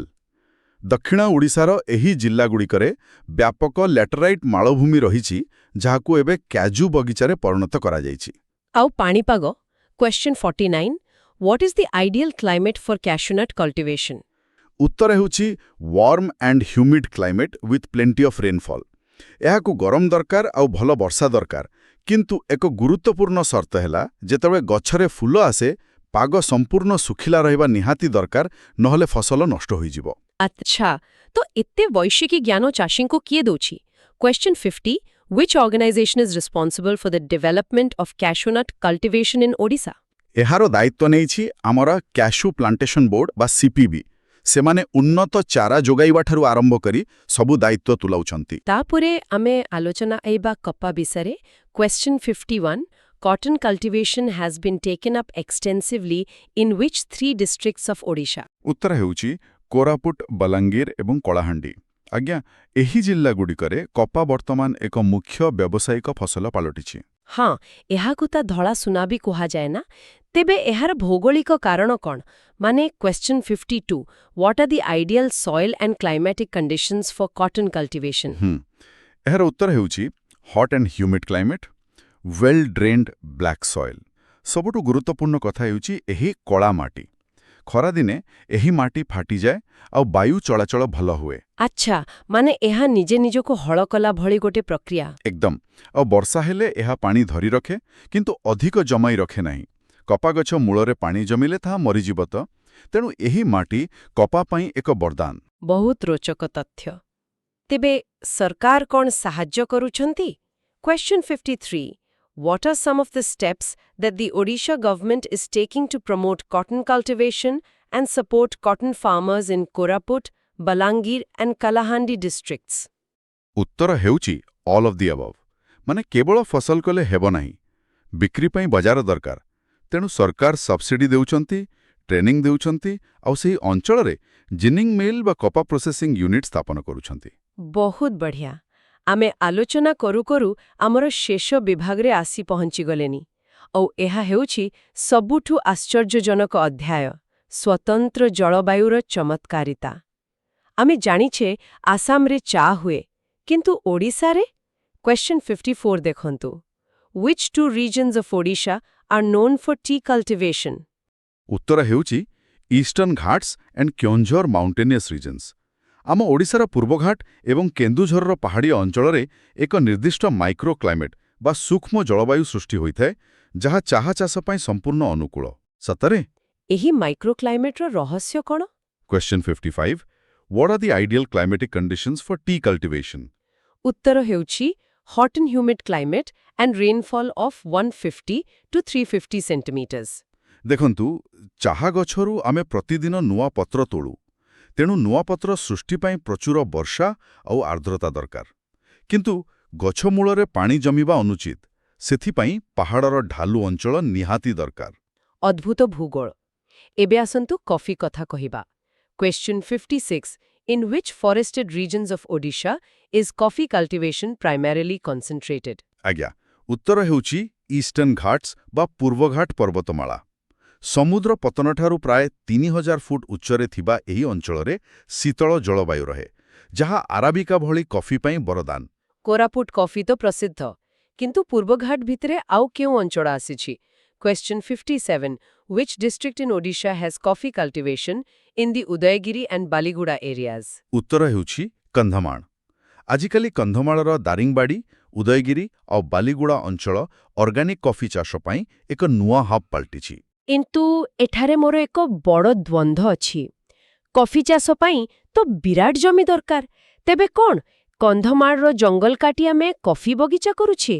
କାରଣ କ୍ୱେଶ୍ଚନ୍ 58 ଦେଖନ୍ତୁ what type of land is preferred for coffee cultivation in Odisha? ଉତ୍ତର ହେଉଛି ଫରେଷ୍ଟ ଲ୍ୟାଣ୍ଡସ୍ ବା ଜଙ୍ଗଲ ଜମି। ଏବଂ ଆପଣଙ୍କର ଦ୍ୱନ୍ଦ୍ୱର ସମାଧାନ ହେଉଛି ନା, ଆମେ ଜଙ୍ଗଲ କାଟୁନାହୁଁ। ଆଚ୍ଛା, ତାହେଲେ କେମିତି ହେଉଛି? ବାସ୍ତବରେ କଫି ଗଛ ସିଧାସଳଖ ଖରା ସହିପାରେ ନାହିଁ। ଏହାକୁ ବଞ୍ଚିବା ପାଇଁ ବଡ଼ ବଡ଼ ଗଛର ଛାଇ ଦରକାର ହୁଏ। ତେଣୁ କଫି ଚାଷ କରିବା ଅର୍ଥ ହେଲା ଆମକୁ ବଡ଼ ଗଛଗୁଡ଼ିକୁ ସୁରକ୍ଷା ଦେବାକୁ ପଡ଼ିବ। ଏହା ଏକ ପରିବେଶ ଅନୁକୂଳ କୃଷି। ୱାଃ, ଏହା ତ ଏକ ସୁନ୍ଦର ଚିନ୍ତାଧାରା। ମାନେ କୃଷି ଏବଂ ପରିବେଶ ସୁରକ୍ଷା ଏକା ସାଙ୍ଗରେ ଚାଲିବ। ଆଚ୍ଛା, ଆମେ ଆଜିର ଶେଷ ବିଭାଗରେ ଅଛେ। ରବ ଗଛ ଉପରେ 2ଟି ପ୍ରଶ୍ନ ଅଛି। Question 59. Which of the following districts of Odisha have agroclimatic conditions suitable for rubber cultivation? ଉତ୍ତର ହେଉଛି କଟକ, ପୁରୀ, ଗଞ୍ଜାମ ଆଣ୍ଡ ଧେନକାଲ। ଦେଖନ୍ତୁ ରବର ଗଛ ପାଇଁ କେରଳ ଭଳି ଏକ ସ୍ଥାୟୀ, ଉଷ୍ମ ଏବଂ ଅତ୍ୟନ୍ତ ଆର୍ଦ୍ର ଜଳବାୟୁ ଦରକାର। ଆମର ଏହି ଉପକୂଳବର୍ତ୍ତୀ ଅଞ୍ଚଳଗୁଡ଼ିକ ସମୁଦ୍ର ପାଖରେ ଥିବାରୁ ଏଠାରେ ଆବଶ୍ୟକୀୟ ଆର୍ଦ୍ରତା ବଜାୟ ରହେ। ଆଉ ଆମ ଉତ୍ସର ଶେଷ ପ୍ରଶ୍ନ question 60. Besides the inland hill areas, which other regions in Odisha have prospects for the cultivation of rubber? ଉତ୍ତର ହେଉଛି ମୟୂରଭଞ୍ଜ, କେଉଁଝର ଆଣ୍ଡ ବାଲାସୋର। ଉତ୍ତର ଓଡ଼ିଶାର ଏହି ଅଞ୍ଚଳଗୁଡ଼ିକରେ ଲ୍ୟାଟରାଇଟ୍ ମାଟି ସହ ଏକ ସ୍ୱତନ୍ତ୍ର ପାଣିପାଗ ରହିଛି, ଯାହାକୁ ବୈଜ୍ଞାନିକମାନେ ରବର ବଗିଚା ପାଇଁ ପ୍ରତିଶ୍ରୁତିବଦ୍ଧ ବୋଲି ପ୍ରମାଣିତ କରିଛନ୍ତି। What is the key factor driving the promotion of rubber plantation in Odisha? ଆଚ୍ଛା, ଏବଂ ଏହାର ଓଡ଼ିଆ ରୂପ ହେଉଛି ଓଡ଼ିଶାରେ ରବର ଚାଷକୁ ପ୍ରୋତ୍ସାହିତ କରିବାର ମୁଖ୍ୟ କାରଣ କ'ଣ? ଏଠାରେ 4ଟି ଅପସନ୍ ବା ବିକଳ୍ପ ରହିଛି। କ'ଣ ସବୁ ଅଛି? ବିକଳ୍ପ ଏ ପ୍ରମୋସନ୍ ଅଫ୍ ହର୍ଟିକଲଚର ମାନେ ଉଦ୍ୟାନ କୃଷିର ପ୍ରୋତ୍ସାହନ, ବି କନଜରଭେସନ୍ ଅଫ୍ ୱାଇଲ୍ଡ ଲାଇଫ୍ ମାନେ ବନ୍ୟଜନ୍ତୁ ସଂରକ୍ଷଣ, ସି ବୁଷ୍ଟିଂ ଦ ଟୁରିଜମ ଇଣ୍ଡଷ୍ଟ୍ରି ଅର୍ଥାତ୍ ପର୍ଯ୍ୟଟନ ଶିଳ୍ପର ବିକାଶ, କିମ୍ବା ଡି ପ୍ରୋଟେକ୍ସନ୍ ଅଫ୍ ଡିଗ୍ରେଡେଡ୍ ହିଲ୍ ସ୍ଲୋପ୍ସ ଅର୍ଥାତ୍ କ୍ଷରପ୍ରାପ୍ତ ପାହାଡ଼ିଆ ଅଞ୍ଚଳର ସୁରକ୍ଷା। ଆମ ତଥ୍ୟ ଅନୁଯାୟୀ ଏହାର ଉତ୍ତର ହେଉଛି ବିକଳ୍ପ ଡି ପ୍ରୋଟେକ୍ସନ୍ ଅଫ୍ ଡିଗ୍ରେଡେଡ୍ ହିଲ୍ ସ୍ଲୋପ୍ସ। କିନ୍ତୁ ଏହାର ପ୍ରକୃତ କାରଣ କ'ଣ? ରବର ଗଛ କିପରି ପାହାଡ଼କୁ ରକ୍ଷା କରେ? କ'ଣ କି, ଯଦି ଆମେ ପୂର୍ବଘାଟ ପର୍ବତମାଳାକୁ ଧ୍ୟାନରେ ଦେଖିବା, ତେବେ ଜାଣିପାରିବା ଯେ ପ୍ରବଳ ମୌସୁମୀ ବର୍ଷା ଯୋଗୁଁ ସେଠି ଉପର ଭାଗର ମାଟି ଧୋଇ ହୋଇଯାଏ। ଆଚ୍ଛା, ମାନେ ସେଇ ମୃତ୍ତିକା କ୍ଷୟ କଥା କହୁଛନ୍ତି? ହଁ, ତାକୁ ହିଁ ମୃତ୍ତିକା କ୍ଷୟ କୁହାଯାଏ। ଜଙ୍ଗଲ ନଷ୍ଟ ହେବା ପରେ ଏହି ସମସ୍ୟା ବହୁତ ଭୟଙ୍କର ରୂପ ନେଇଥିଲା। ତ ରବର ଗଛର ଚେର ବହୁତ ଶକ୍ତ ଏବଂ ଜାଲୁ ଆକାରର ହୋଇଥାଏ। ମାନେ ମାଟିକୁ ଜାବୁଡ଼ି ଧରି ରଖେ। ଏକ୍ଜାକ୍ଟଲି, ଏହା ମାଟିକୁ ଖୁବ୍ ଜୋରରେ ଧରି ରଖେ। ତାଛଡ଼ା ରବର ଏକ ବହୁବର୍ଷୀୟ ଫସଲ, ମାନେ ଥରେ ଲଗାଇଲେ ବର୍ଷ ବର୍ଷ ଧରି ଏହା ପାହାଡ଼କୁ ଏକ ସୁରକ୍ଷା ବଳୟ ପ୍ରଦାନ କରେ ଏବଂ ସାଙ୍ଗରେ ବାଣିଜ୍ୟିକ ଲାଭ ମଧ୍ୟ ଦିଏ। ବାଃ, ମୁଁ ଏହାକୁ ଏକ ଇକୋଲୋଜିକାଲ ସିଟ୍ ବେଲ୍ଟ ବା ପରିବେଶରେ ସୁରକ୍ଷା ବେଲ୍ଟ ପରି ଦେଖୁଛି। ହଁ, ଠିକ୍ କହିଲେ। ଯେମିତି କାରରେ ସିଟ୍ ବେଲ୍ଟ ଆମକୁ ଦୁର୍ଘଟଣାରୁ ବଞ୍ଚାଏ, ସେମିତି ଏହି ରବର ଗଛଗୁଡ଼ିକ ପାହାଡ଼କୁ ଭୁଷୁଡ଼ି ପଡ଼ିବାରୁ ବଞ୍ଚାଉଛନ୍ତି। ଏବେ ପ୍ରଶ୍ନ ଉଠୁଛି, ଏହି ଦାୟିତ୍ୱ ନେଇଛି କିଏ? ଆମର 62 ନମ୍ବର ପ୍ରଶ୍ନ ଏହି ବିଷୟରେ। ଇଂରାଜୀ ପ୍ରଶ୍ନଟି ହେଲା, Which agency has taken up rubber plantation to protect the degraded hill slopes of Eastern Ghats? ଆଚ୍ଛା, ଅର୍ଥାତ୍ ପୂର୍ବଘାଟ ପର୍ବତମାଳାର କ୍ଷୟପ୍ରାପ୍ତ ପାହାଡ଼ିଆ ଅଞ୍ଚଳକୁ ସୁରକ୍ଷା ଦେବା ପାଇଁ କେଉଁ ସଂସ୍ଥା ରବର ଚାଷ ଆରମ୍ଭ କରିଛି? ବିକଳ୍ପଗୁଡ଼ିକ ହେଲା ଏ ରବର ବୋର୍ଡ ବା rubber board, B Odisha forest department, C Odisha agriculture department କିମ୍ବା D none of the above. ଆଉ ଉତ୍ତରଟି ହେଲା? ଉତ୍ତର ହେଉଛି ବିକଳ୍ପ ଏ ରବର ବୋର୍ଡ। ଏଇଟି ମୋତେ ଟିକେ ଆଶ୍ଚର୍ଯ୍ୟ ଲାଗୁଛି, ମାନେ ଜଙ୍ଗଲ ଏବଂ ପାହାଡ଼ କଥା ଆସୁଛି ମାନେ ଏହା ଫରେଷ୍ଟ ଡିପାର୍ଟମେଣ୍ଟ ବା ଜଙ୍ଗଲ ବିଭାଗର କାମ ହେବା କଥା ନୁହେଁ କି? ଦେଖନ୍ତୁ, ଆପାତତଃ ସେହିପରି ଲାଗିବା ସ୍ୱାଭାବିକ, କିନ୍ତୁ ପ୍ରଶାସନିକ ଏବଂ ବ୍ୟବସାୟିକ ଦୃଷ୍ଟିକୋଣରୁ ଦେଖିଲେ ଚିତ୍ରଟା ସମ୍ପୂର୍ଣ୍ଣ ଅଲଗା। କେମିତି? ଜଙ୍ଗଲ ବିଭାଗର ମୁଖ୍ୟ ଉଦ୍ଦେଶ୍ୟ ହେଉଛି ପ୍ରାକୃତିକ ଜୈବ ବିବିଧତା ବା ବନ୍ୟଜନ୍ତୁଙ୍କ ସୁରକ୍ଷା। ସେମାନେ ବାଣିଜ୍ୟିକ ଅମଳ ଉପରେ ଧ୍ୟାନ ଦିଅନ୍ତି ନାହିଁ, କିନ୍ତୁ ରବର ହେଉଛି ଏକ ଶିଳ୍ପ ଭିତ୍ତିକ ଅର୍ଥକରୀ ଫସଲ। ଆଚ୍ଛା, ମାନେ କମର୍ସିଆଲ ଜିନିଷ। ହଁ, ଏଥିରୁ ତରଳ ରବର ବା ଲାଟେକ୍ସ ବାହାର କରିବା, ତାକୁ ପ୍ରକ୍ରିୟାକରଣ ବା ପ୍ରୋସେସିଂ କରିବା ଏବଂ ବଜାରରେ ବିକ୍ରି କରିବା, ଏହା ଏକ ସମ୍ପୂର୍ଣ୍ଣ ବୈଷୟିକ ପ୍ରକ୍ରିୟା। ଏଥିପାଇଁ ରବର ବୋର୍ଡ ଭଳି ଏକ ସ୍ୱତନ୍ତ୍ର ବିଶେଷଜ୍ଞ ସଂସ୍ଥାର ଆବଶ୍ୟକତା ରହିଛି। ବୁଝିଲେ, ମାନେ ପରିବେଶ ସୁରକ୍ଷା ସାଙ୍ଗକୁ ଏହା ଏକ ପୁରା ବ୍ୟବସାୟ ମଧ୍ୟ। ବର୍ତ୍ତମାନ ପାହାଡ଼ର ଏହି ଢାଳୁଆ ମାଟି କିପରି ଆଉ ଏକ ସାମ୍ରାଜ୍ୟ ସୃଷ୍ଟି କରିଛି ତାହା ଦେଖିବା। ଆମ ତଥ୍ୟର ପରବର୍ତ୍ତୀ ବିଭାଗ ହେଉଛି ମସଲା ଚାଷ। 63 ନମ୍ବର ପ୍ରଶ୍ନକୁ ଆସିବା। Which two spice crops are the most prevalent in Odisha?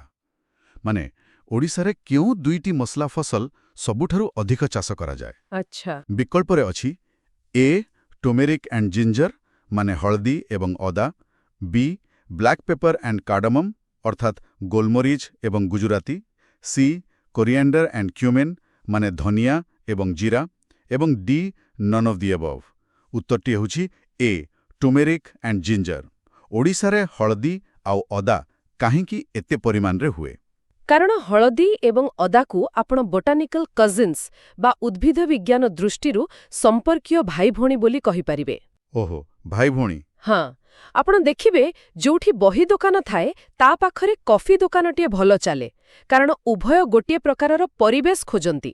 ଠିକ୍ ସେହିପରି ଅଦା ଏବଂ ହଳଦୀ ଦୁଇଟି ଯାକ ଭୂମି ତଳେ ବଢ଼ୁଥିବା କନ୍ଦ ଜାତୀୟ ଫସଲ। ରାଇଟ୍। ଏମାନଙ୍କୁ ଗରମ, ଆର୍ଦ୍ର ପାଣିପାଗ ଏବଂ ଏପରି ମାଟି ଦରକାର ଯୋଉଠି ପାଣି ଜମି ରହିବ ନାହିଁ। ଓଡ଼ିଶାର ପାହାଡ଼ିଆ ଅଞ୍ଚଳରେ ଏହି ୱେଲ୍ ଡ୍ରେନ୍ଡ ମାଟି ଭରପୁର ମାତ୍ରାରେ ମିଳିଥାଏ। ଆଉ ବାକି ମସଲା ସବୁ, ଯେମିତି ଜିରା, ଗୁଜୁରାତି? ସେଇଟା ଅଲଗା। ଅନ୍ୟପକ୍ଷରେ ଜିରା ପାଇଁ ରାଜସ୍ଥାନ ଭଳି ଶୁଖିଲା ପାଣିପାଗ ଏବଂ ଗୁଜୁରାତି ପାଇଁ କେରଳର ସ୍ୱତନ୍ତ୍ର ପରିବେଶ ଦରକାର। ଆମ ପାଣିପାଗ ସେଥିପାଇଁ ଉପଯୁକ୍ତ ନୁହେଁ। ଆଚ୍ଛା, ତେବେ ଓଡ଼ିଶାର ଏହି ମାଟିରୁ ବାହାରୁଥିବା ହଳଦୀର ଶକ୍ତି କେତେ ତାହା ଆମର 64 ନମ୍ବର ପ୍ରଶ୍ନରୁ ଜଣାପଡ଼ୁଛି। Where was Odisha's first agri export zone set up? ଅର୍ଥାତ୍ ଓଡ଼ିଶାର ପ୍ରଥମ କୃଷି ରପ୍ତାନି ଜୋନ୍ କେଉଁଠାରେ ପ୍ରତିଷ୍ଠା ହୋଇଥିଲା? ବିକଳ୍ପରେ ଅଛି ଏ କୋରାପୁଟ, ବି ମାଲକାନଗିରି, ସି କାନ୍ଧମାଳ ଏବଂ ଡି ଗଜପତି। ଉତ୍ତର ନିଶ୍ଚୟ କନ୍ଧମାଳ ହେଇଥିବ। ଏକ୍ଜାକ୍ଟଲି। ଏହାର ଉତ୍ତର ହେଉଛି ବିକଳ୍ପ ସି କନ୍ଧମା। କୋରାପୁଟର କଫି ତ ବହୁତ ନାଁ କରିଛି, ତଥାପି କନ୍ଧମାଳ ବାଜି ମାରିନେଲା। ତାର ମୁଖ୍ୟ କାରଣ ହେଉଛି କନ୍ଧମାଳର ଜୈବିକ ହଳଦୀ ବା ଅର୍ଗାନିକ୍ ଟର୍ମେରିକ୍ର ଏକାଛଟିଆ ବିଶ୍ୱସ୍ତରୀୟ ବଜାର। ଆଚ୍ଛା। ପାଶ୍ଚାତ୍ୟ ଦେଶଗୁଡ଼ିକରେ ଆଜିକାଲି ରାସାୟନିକ ସାରମୁକ୍ତ ଖାଦ୍ୟର ଚାହିଦା ବହୁତ ଅଧିକ। ଜାଣିଛନ୍ତି ତ, କନ୍ଧମାଳର ଚାଷୀମାନେ ପିଢ଼ି ପରେ ପିଢ଼ି କୌଣସି ବି ରାସାୟନିକ ସାର ବା କୀଟନାଶକ ବିନା ହଳଦୀ ଚାଷ କରି ଆସୁଛନ୍ତି। ମାନେ ସମ୍ପୂର୍ଣ୍ଣ ପ୍ରାକୃତିକ ଉପାୟରେ? ବିଲକୁଲ। ସେଠାକାର ହଳଦୀରେ ଏକ ସ୍ୱତନ୍ତ୍ର ଔଷଧୀୟ ଗୁଣ ରହିଛି।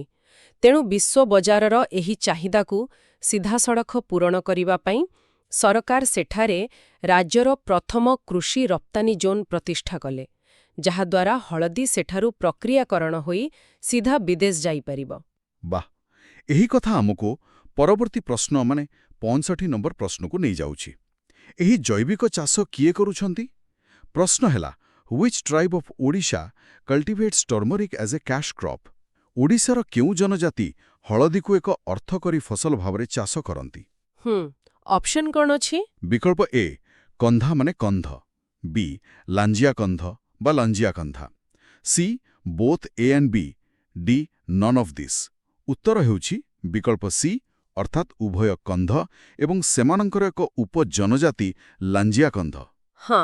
ମୋତେ ଏହା ବହୁତ ଚମତ୍କାର ଲାଗୁଛି ଯେ କୌଣସି ଆଧୁନିକ ଲ୍ୟାବ୍ ବା କୃଷି ବିଜ୍ଞାନୀଙ୍କ ବିନା ସାହାଯ୍ୟରେ ଆମର ଏହି ପାରମ୍ପରିକ ଜନଜାତି ବିଶ୍ୱସ୍ତରୀୟ ଉତ୍ପାଦନ କରୁଛନ୍ତି। ସେଇଟା ତ, କାରଣ ସେମାନଙ୍କର ଜ୍ଞାନ ଆଧୁନିକ ଲ୍ୟାବ୍ଠାରୁ କୌଣସି ଗୁଣରେ କମ୍ ନୁହଁ। ଏହା ହେଉଛି ଶତାବ୍ଦୀ ଶତାବ୍ଦୀ ଧରି ପ୍ରକୃତି ସହ ମିଶି ରହିବାର ଅଭିଜ୍ଞତା। ସତକଥା। ହଳଦୀ ଚାଷ ସେମାନଙ୍କ ପାଇଁ କେବଳ ଏକ ବ୍ୟବସାୟ ନୁହେଁ, ଏହା ସେମାନଙ୍କର ପର୍ବପର୍ବାଣୀ ଏବଂ ଜୀବନଶୈଳୀର ଏକ ଅବିଚ୍ଛେଦ୍ୟ ଅଙ୍ଗ। ମାଟିକୁ କିପରି ବିଶ୍ରାମ ଦିଆଯିବ ଏବଂ ଜଙ୍ଗଲର ଶୁଖିଲା ପତ୍ରକୁ କିପରି ପ୍ରାକୃତିକ ଖତ ଭାବେ ବ୍ୟବହାର କରାଯିବ, ଏହା ସେମାନଙ୍କୁ ବେଶ୍ ଭଲ ଭାବେ ଜଣା। ତେବେ ଏହି ହଳଦୀ ଏବଂ ଅଦାର ପ୍ରଭାବ କେତେ ବିଶାଳ ତାହା ଆମର 66, 67 ଏବଂ 68 ନମ୍ବର ପ୍ରଶ୍ନରୁ ସ୍ପଷ୍ଟ ହୋଇଯାଉଛି। ଆଚ୍ଛା। ମୁଁ ଏକା ସାଙ୍ଗରେ 3ଟି ଯାକ ପ୍ରଶ୍ନ ପଢ଼ୁଛି, କାରଣ ଏଗୁଡ଼ିକୁ ଗୋଟିଏ ସୂତ୍ରରେ ବନ୍ଧା। 66 ନମ୍ବର ପ୍ରଶ୍ନ ପଚାରୁଛି, Which is the most important spice crop in Odisha, accounting for over 50% of the state's total spice production? ମାନେ ଓଡ଼ିଶାର ମୋଟ ମସଲା ଉତ୍ପାଦନର 50%ରୁ ଅଧିକ ଅଂଶ କେଉଁ ଫସଲର? ଏବଂ ଏହାର ଉତ୍ତର ହେଲା ଟର୍ମେରିକ୍ ବା ହଳଦୀ। ଏକ୍ଜାକ୍ଟଲି। ତାପରେ 67 ନମ୍ବର ପ୍ରଶ୍ନ କହୁଛି, Which is the second most important spice crop grown in Odisha? ଦ୍ୱିତୀୟ ସର୍ବାଧିକ ଗୁରୁତ୍ୱପୂର୍ଣ୍ଣ ମସଲା କେଉଁଠି? ଏହାର ଉତ୍ତର ହେଲା ଜିଞ୍ଜର ବା ଅଦା। ଏବଂ 68 ନମ୍ବର ପ୍ରଶ୍ନ ହେଲା, What percentage of the state's total spice production does ginger account for in Odisha? ଅଦା ଓଡ଼ିଶାର ମୋଟ ମସଲା ଉତ୍ପାଦନର କେତେ ପ୍ରତିଶତ? ବିକଳ୍ପ ଦିଆଯାଇଛି 50%, 40%, 30% ବା 20%ରୁ ଅଧିକ। ଏହାର ଉତ୍ତର ହେଉଛି 40%ରୁ ଅଧିକ। ମାନେ ଯଦି ଆମେ ଟିକେ ହିସାବ କରିବା, ତେବେ ତ ଏହା ଏକ ବିରାଟ ସଂଖ୍ୟା। ନିଶ୍ଚିତ ଭାବରେ ଆପଣ ନିଜେ ଗଣିତ ଦେଖନ୍ତୁ। ହଳଦୀ ହେଲା 50%ରୁ ଅଧିକ ଏବଂ ଅଦା 40%ରୁ ଅଧିକ। ବାପରେ, ମାନେ 90%। ହଁ, ଏହି ଦୁଇଟି ଫସଲକୁ ମିଶାଇ ଦେଲେ ଓଡ଼ିଶାର 90%ରୁ ଅଧିକ ମସଲା ଉତ୍ପାଦନ କେବଳ ଏହି ଦୁଇ ଭାଇ ଭଉଣୀଙ୍କ ହାତରେ ଅଛି।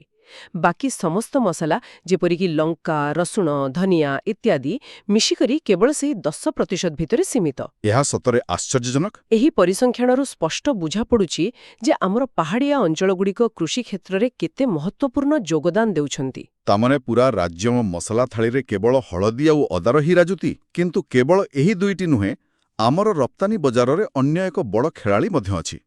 59 ନମ୍ବର ପ୍ରଶ୍ନ ଦେଖନ୍ତୁ। ଆଚ୍ଛା। In which international market is black pepper a major export product for Odisha? ଅର୍ଥାତ୍ ଓଡ଼ିଶାର ଗୋଲମରିଚ କେଉଁ ଅନ୍ତର୍ଜାତୀୟ ବଜାରକୁ ମୁଖ୍ୟତଃ ରପ୍ତାନି ହୁଏ? ବିକଳ୍ପଗୁଡ଼ିକ ହେଲା A. European union, B. United states, C. South Asia ଏବଂ D. ମିଡଲ୍ ଇଷ୍ଟ। ଆମ ରିପୋର୍ଟ ଅନୁଯାୟୀ ଉତ୍ତର ହେଉଛି ବିକଳ୍ପ D. ମିଡଲ୍ ଇଷ୍ଟ ବା ମଧ୍ୟପ୍ରାଚ୍ୟ। ଏଠାରେ ମୋର ଏକ ଛୋଟ ପ୍ରଶ୍ନ ଅଛି। କୁହନ୍ତୁ। ଆମେରିକା କିମ୍ବା ୟୁରୋପ ଭଳି ବିକଶିତ ବଜାର ବଦଳରେ ଏହା କାହିଁକି ଆରବ ଦେଶ ବା ମଧ୍ୟପ୍ରାଚ୍ୟକୁ ଯାଉଛି? ଏଇଟା ଏକ ବହୁତ ଇଣ୍ଟରେଷ୍ଟିଂ କଥା। ଏହାର ଚେର ଇତିହାସ ଏବଂ ସାଂସ୍କୃତିକ ଖାଦ୍ୟପେୟ ସହିତ ଯୋଡ଼ି ହୋଇଛି। ପ୍ରଥମତଃ, ମଧ୍ୟପ୍ରାଚ୍ୟର ଜଳବାୟୁ ଅତ୍ୟନ୍ତ ଉଷ୍ମ ଏବଂ ସେଟା ଏକ ଶୁଷ୍କ ମରୁଭୂମି ଅଞ୍ଚଳ। ସେଠାରେ ଗୋଲମରିଚ ଭଳି ମସଲା ଚାଷ ଏକଦମ ଅସମ୍ଭବ। ଆଚ୍ଛା, ତେଣୁ ସେମାନେ ବାହାରୁ ମଗାନ୍ତି? ହଁ, କିନ୍ତୁ ଶତାବ୍ଦୀ ଧରି ମସଲା ବାଣିଜ୍ୟ ବା ସ୍ପାଇସ୍ ରୁଟ୍ ମାଧ୍ୟମରେ ଆରବ ବ୍ୟବସାୟୀମାନେ ଭାରତୀୟ ମସଲା ନେଇ ଆସୁଥିଲେ। ସେମାନଙ୍କର ପାରମ୍ପରିକ ବ୍ୟଞ୍ଜନ ଯେପରିକି ସ୍ଥାନୀୟ ମାଂସ ତରକାରୀ ବା ବିରିୟାନୀ ଭଳି ଖାଦ୍ୟରେ ଗୋଲମରିଚର ଏକ ତୀବ୍ର ଚାହିଦା ରହିଛି। ମାନେ ସେମାନଙ୍କ ଖାଦ୍ୟର ଅବିଚ୍ଛେଦ୍ୟ ଅଙ୍ଗ। ଏକ୍ଜାକ୍ଟଲି। ଆଉ ଓଡ଼ିଶାର କିଛି ନିର୍ଦ୍ଦିଷ୍ଟ ପାହାଡ଼ିଆ ଅଞ୍ଚଳରେ ଉତ୍ପାଦିତ ଉଚ୍ଚମାନର ଗୋଲମରିଚ ସେମାନଙ୍କ ଖାଦ୍ୟର ଏହି ଐତିହାସିକ ଆବଶ୍ୟକତାକୁ ଖୁବ୍ ଭଲ ଭାବରେ ପୂରଣ କରୁଛି। ତାହେଲେ ଆମେ କହିପାରିବା ଯେ ଭୂଗୋଳ ଏବଂ ଇତିହାସ ଏଠି ହାତ ମିଳାଇଛନ୍ତି। ବର୍ତ୍ତମାନ ଆମ ପାଖରେ ଏକ ମେଳକ ପ୍ରଶ୍ନ। In which type of districts is coconut highly cultivated in Odisha? ଆଚ୍ଛା। ମାନେ ଓଡ଼ିଶାର କେଉଁ ପ୍ରକାର ଜିଲ୍ଲାରେ ନଡ଼ିଆ ବହୁଳ ଭାବରେ ଚାଷ କରାଯାଏ? ବିକଳ୍ପ ଅଛି A. Mountains regions, B. Forested areas, C. Coastal districts ଏବଂ D. Inland plains. ଉତ୍ତରଟି ବହୁତ ସ୍ପଷ୍ଟ। ବିକଳ୍ପ C. କୋଷ୍ଟାଲ ଡିଷ୍ଟ୍ରିକ୍ଟସ୍ ବା ଉପକୂଳବର୍ତ୍ତୀ ଜିଲ୍ଲା। କିନ୍ତୁ ବୈଜ୍ଞାନିକ ଦୃଷ୍ଟିରୁ ନଡ଼ିଆକୁ ସମୁଦ୍ରକୂଳ କାହିଁକି ଏତେ ପସନ୍ଦ? ମାନେ ପାହାଡ଼ରେ କାହିଁକି ହବନି? ଏହାର ଏକ ବଡ଼ କାରଣ ହେଉଛି ମାଟିରେ ଥିବା ଲୁଣ ଅଂଶ ଏବଂ ତାପମାତ୍ରା। ଦେଖନ୍ତୁ, ନଡ଼ିଆ ଗଛ ବଢ଼ିବା ପାଇଁ ବାଲିଆ ମାଟି ଦରକାର, ଯାହା ଚେରକୁ ବ୍ୟାପିବା ପାଇଁ ସ୍ଥାନ ଦିଏ। ସମୁଦ୍ର ନିକଟବର୍ତ୍ତୀ ଅଞ୍ଚଳରେ ପ୍ରବଳ ଆର୍ଦ୍ରତା ଥାଏ ଏବଂ ତାପମାତ୍ରା ପ୍ରାୟତଃ ସମାନ ରହେ। ମାନେ ବହୁତ ଶୀତ ନୁହେଁ କି ଅତ୍ୟଧିକ ଖରା ନୁହେଁ। ଏକ୍ଜାକ୍ଟଲି। ଏହା ସହ ସମୁଦ୍ର ପବନରେ ଆସୁଥିବା ସୋଡିୟମ ଏବଂ କ୍ଲୋରାଇଡ୍ ଭଳି ଖଣିଜ ପଦାର୍ଥ ନଡ଼ିଆ ଗଛ ପାଇଁ ଏକ ପ୍ରାକୃତିକ ସାର ଭଳି କାମ କରେ। ପାହାଡ଼ିଆ ଅଞ୍ଚଳରେ ଏହି ଉଷ୍ମତା ଏବଂ ଖଣିଜ ଉପାଦାନର ଅଭାବ ଥାଏ। ସେଥିପାଇଁ ସେଠାରେ ନଡ଼ିଆ ଭଲ ହୁଏ ନାହିଁ। ବୁଝିଗଲି। ଏବେ ଏଇ ନଡ଼ିଆର ବିବିଧତା ବିଷୟରେ 71 ନମ୍ବର ପ୍ରଶ୍ନକୁ ଦେଖିବା। How many full and dwarf varieties of coconut growing are identified in the coastal coconut growing belt of Odisha? ଆଚ୍ଛା। ଅର୍ଥାତ୍ ଉପକୂଳବର୍ତ୍ତୀ ଅଞ୍ଚଳରେ କେତେ ପ୍ରକାରର ଡେଙ୍ଗା ଓ ଗେଡ଼ା ନଡ଼ିଆ ପ୍ରଜାତି ଚିହ୍ନିତ ହୋଇଛି? ବିକଳ୍ପରେ 10, 12, 15 କିମ୍ବା 17 ଦିଆଯାଇଛି। ଉତ୍ତର ହେଉଛି ବିକଳ୍ପ B. 12। ମାନେ ସାଧାରଣତଃ ଆମେ ଭାବୁ ଯେ ନଡ଼ିଆ ମାନେ ଗୋଟିଏ ପ୍ରକାରର ଗଛ, କିନ୍ତୁ ଏଠି 12 ପ୍ରକାରର ଅଲଗା ଅଲଗା ପ୍ରଜାତି ଅଛି। ହଁ, ଏହା ବହୁତ ଲୋକଙ୍କୁ ଜଣା ନଥାଏ। ସତରେ? ତେବେ 72 ନମ୍ବର ପ୍ରଶ୍ନଟି ମୋତେ ଟିକେ ଦ୍ୱନ୍ଦ୍ୱରେ ପକାଉଛି।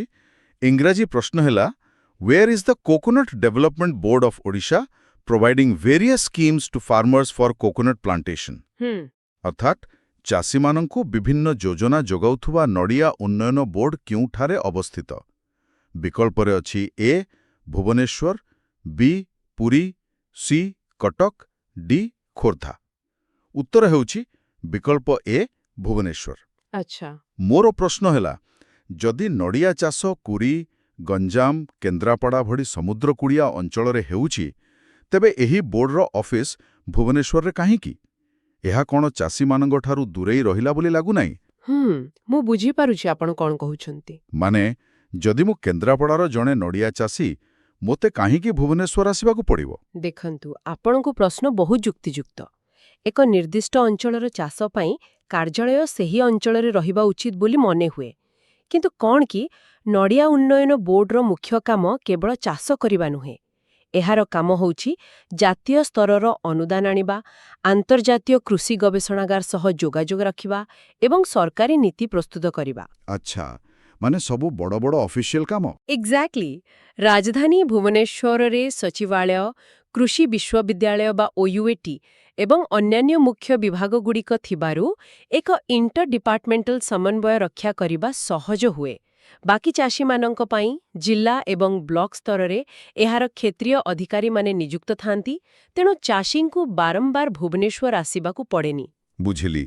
ତାହେଲେ ଏହା ଏକ ପ୍ରଶାସନିକ ଆବଶ୍ୟକତା ଥିଲା, ଅର୍ଥାତ୍ ମ୍ୟାଚିଂ କ୍ୱେଶ୍ଚନ୍ ଅଛି। ଆସନ୍ତୁ 73 ନମ୍ବର ପ୍ରଶ୍ନକୁ ଦେଖିବା। Match the following agricultural products with their prominent districts. ଆଚ୍ଛା, ଆମକୁ ଫସଲଗୁଡ଼ିକୁ ସେମାନଙ୍କର ପ୍ରମୁଖ ଜିଲ୍ଲା ସହ ଯୋଡ଼ିବାକୁ ପଡ଼ିବ। ଗୋଟିଏ ପଟେ ଅଛି ଟର୍ମରିକ୍ ବା ହଳଦୀ, ଟି ବା ଚାହା, କଟନ୍ ବା ତୁଳା ଏବଂ କୋକୋନଟ୍ ମାନେ ନଡ଼ିଆ। ଅନ୍ୟପଟେ ଜିଲ୍ଲା ଅଛି କନ୍ଧମାଳ, କଳାହାଣ୍ଡି, କେନ୍ଦ୍ରାପଡ଼ା ଏବଂ ଫୁଲବାଣୀ। ବିକଳ୍ପଗୁଡ଼ିକୁ ଯଦି ଆମେ ଦେଖିବା, ଉତ୍ତରଟି ବିକଳ୍ପ ସିରେ ସଠିକ୍ ଭାବେ ମେଳ ଖାଉଛି। ଯେମିତିକି ହଳଦୀ ସିଧା ଫୁଲବାଣୀ ସହ ଯୋଡ଼ି ହେବ, କପା ବା ତୁଳା କଳାହାଣ୍ଡି ସହ ଏବଂ ନଡ଼ିଆ କେନ୍ଦ୍ରାପଡ଼ା ସହ। ଏହା ପଛର ଭୂଗୋଳ ଟିକେ ସ୍ପଷ୍ଟ କରିବେ କି? ଭିନ୍ନ ଭିନ୍ନ ମୃତ୍ତିକା ଅଞ୍ଚଳ ଲୁଚି ରହିଛି। ପ୍ରଥମେ ହଳଦୀ ଓ ଫୁଲବାଣୀ, ଯାହାକି କନ୍ଧମାଳର ମୁଖ୍ୟାଳୟ। ହଁ, ଏହା ଉପରେ ତ ଆମେ ଆଲୋଚନା କରିସାରିଛୁ। ରାଇଟ୍। ପାହାଡ଼ିଆ ଟ୍ରପିକାଲ ପରିବେଶ ହେତୁ ଏହା ସମ୍ଭବ। ଦ୍ୱିତୀୟରେ ଆସିଲା କଳାହାଣ୍ଡି ଏବଂ କପା। କଳାହାଣ୍ଡିର କିଛି ଅଞ୍ଚଳରେ କଳା ମାଟି ବା ବ୍ଲାକ୍ ସଏଲ୍ ଦେଖାଯାଏ, ଯାହା ପାଣି ଧରି ରଖିବାରେ ବହୁତ ସକ୍ଷମ ଏବଂ କପା ଚାଷ ପାଇଁ ଏହା ସର୍ବୋତ୍ତମ। ଆଚ୍ଛା, ଏବଂ ତୃତୀୟରେ କେନ୍ଦ୍ରାପଡ଼ା ଓ ନଡ଼ିଆ? ଏକ୍ଜାକ୍ଟଲି। ସମୁଦ୍ରକୂଳର ଲୁଣିଆ ବାଲିଆ ମାଟିରେ ନଡ଼ିଆ ଖୁବ୍ ଭଲ ବଢ଼େ। ଏହା ସମ୍ପୂର୍ଣ୍ଣ ରୂପେ ଏକ ସୁନ୍ଦର ଭୌଗୋଳିକ ନକ୍ସା। ଆଉ ଏଇ ମାନଚିତ୍ରକୁ ଆହୁରି ସ୍ପଷ୍ଟ କରୁଛି 74 ନମ୍ବର ପ୍ରଶ୍ନ। Which districts in Odisha are primarily engaged in horticultural activities? ଅର୍ଥାତ୍ ଓଡ଼ିଶାର କେଉଁ ଜିଲ୍ଲାଗୁଡ଼ିକ ମୁଖ୍ୟତଃ ଉଦ୍ୟାନ କୃଷି ବା ହର୍ଟିକଲଚର ସହ ଜଡ଼ିତ?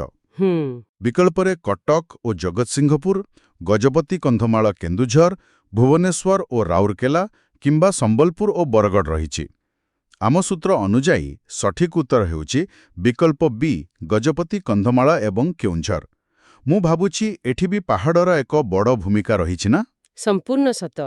ଯଦି ଆମେ ସମ୍ବଲପୁର ବା ବରଗଡ଼କୁ ଦେଖିବା, ସେଠାରେ ହୀରାକୁଦ ଜଳଭଣ୍ଡାରରୁ କେନାଲ ପାଣି ମିଳେ। ତେଣୁ ସେଠାକାର ଚାଷୀମାନେ ଧାନ ଚାଷ ଉପରେ ଅଧିକ ନିର୍ଭର କରନ୍ତି। ଆଚ୍ଛା, ସେଇଥିପାଇଁ ତାଙ୍କୁ ଧାନ ଅମଳର କେନ୍ଦ୍ର କୁହାଯାଏ। ହଁ, ଏବଂ କଟକ ଅଞ୍ଚଳ ମଧ୍ୟ ପାରମ୍ପରିକ କୃଷିରେ ଆଗୁଆ। କିନ୍ତୁ ଗଜପତି, କନ୍ଧମାଳ ଏବଂ କେନ୍ଦୁଝରରେ ମାଟିଟା ଟିକେ ଢାଲୁଆ ଏବଂ ଭିନ୍ନ ଏକ ଜଳବାୟୁ ଥିବାରୁ ସେଠାରେ ଧାନ ପରିବର୍ତ୍ତେ ଫଳ, ମସଲା ଏବଂ ବିଭିନ୍ନ ପ୍ରକାରର ପନିପରିବା ଭଳି ଉଦ୍ୟାନ କୃଷି ସବୁଠୁ ଅଧିକ ଲାଭଦାୟକ ହୋଇଥାଏ। ତା 75 ନମ୍ବର ପ୍ରଶ୍ନ ଦେଖନ୍ତୁ। Among the long duration fruits, which one is most favorable for cultivation in Odisha? ଦୀର୍ଘସ୍ଥାୟୀ ଫଳଗୁଡ଼ିକ ମଧ୍ୟରେ ଓଡ଼ିଶାରେ ଚାଷ ପାଇଁ କେଉଁଟି ସବୁଠାରୁ ଅନୁକୂଳ? ବିକଳ୍ପ ଅଛି ଏ ଆପଲ୍ ଆଣ୍ଡ ପେୟାର ବା ସେଉ ଏବଂ ନାସପାତି, B orange and grapefruit, C mango, coconut, litchi and jackfruit ମାନେ ଆମ୍ବ, ନଡ଼ିଆ, ଲିଚୁ ଏବଂ ପଣସ, କିମ୍ବା ଡି ଚେରି ଆଣ୍ଡ ପ୍ଲମ୍। ଉତ୍ତର ନିଶ୍ଚୟ ସି ହେଇଥିବ। ହଁ, ଉତ୍ତର ହେଉଛି ବିକଳ୍ପ C, mango, coconut, litchi and Jack fruit. ମୋ ହିସାବରେ ଏଥିପାଇଁ ବିଶେଷ ବୈଜ୍ଞାନିକ ଜ୍ଞାନ ଦରକାର ନାହିଁ। ଟିକେ ସାଧାରଣ ଜ୍ଞାନ ଖଟାଇଲେ ବି ଉତ୍ତର ମିଳିଯିବ।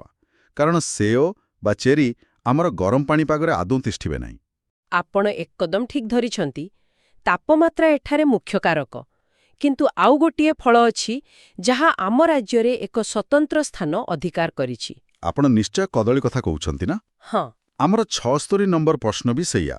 Which district in Odisha is known for the widespread cultivation of bananas? ମାନେ କଦଳୀର ବ୍ୟାପକ ଚାଷ ପାଇଁ କେଉଁ ଜିଲ୍ଲା ଜଣାଶୁଣା? ଆଚ୍ଛା। ବିକଳ୍ପରେ କଟକ, ପୁରୀ, ବାଲେଶ୍ୱର ଏବଂ ଗଞ୍ଜାମ ଅଛି। ଉତ୍ତର ହେଉଛି ବିକଳ୍ପ ବି, ପୁରୀ।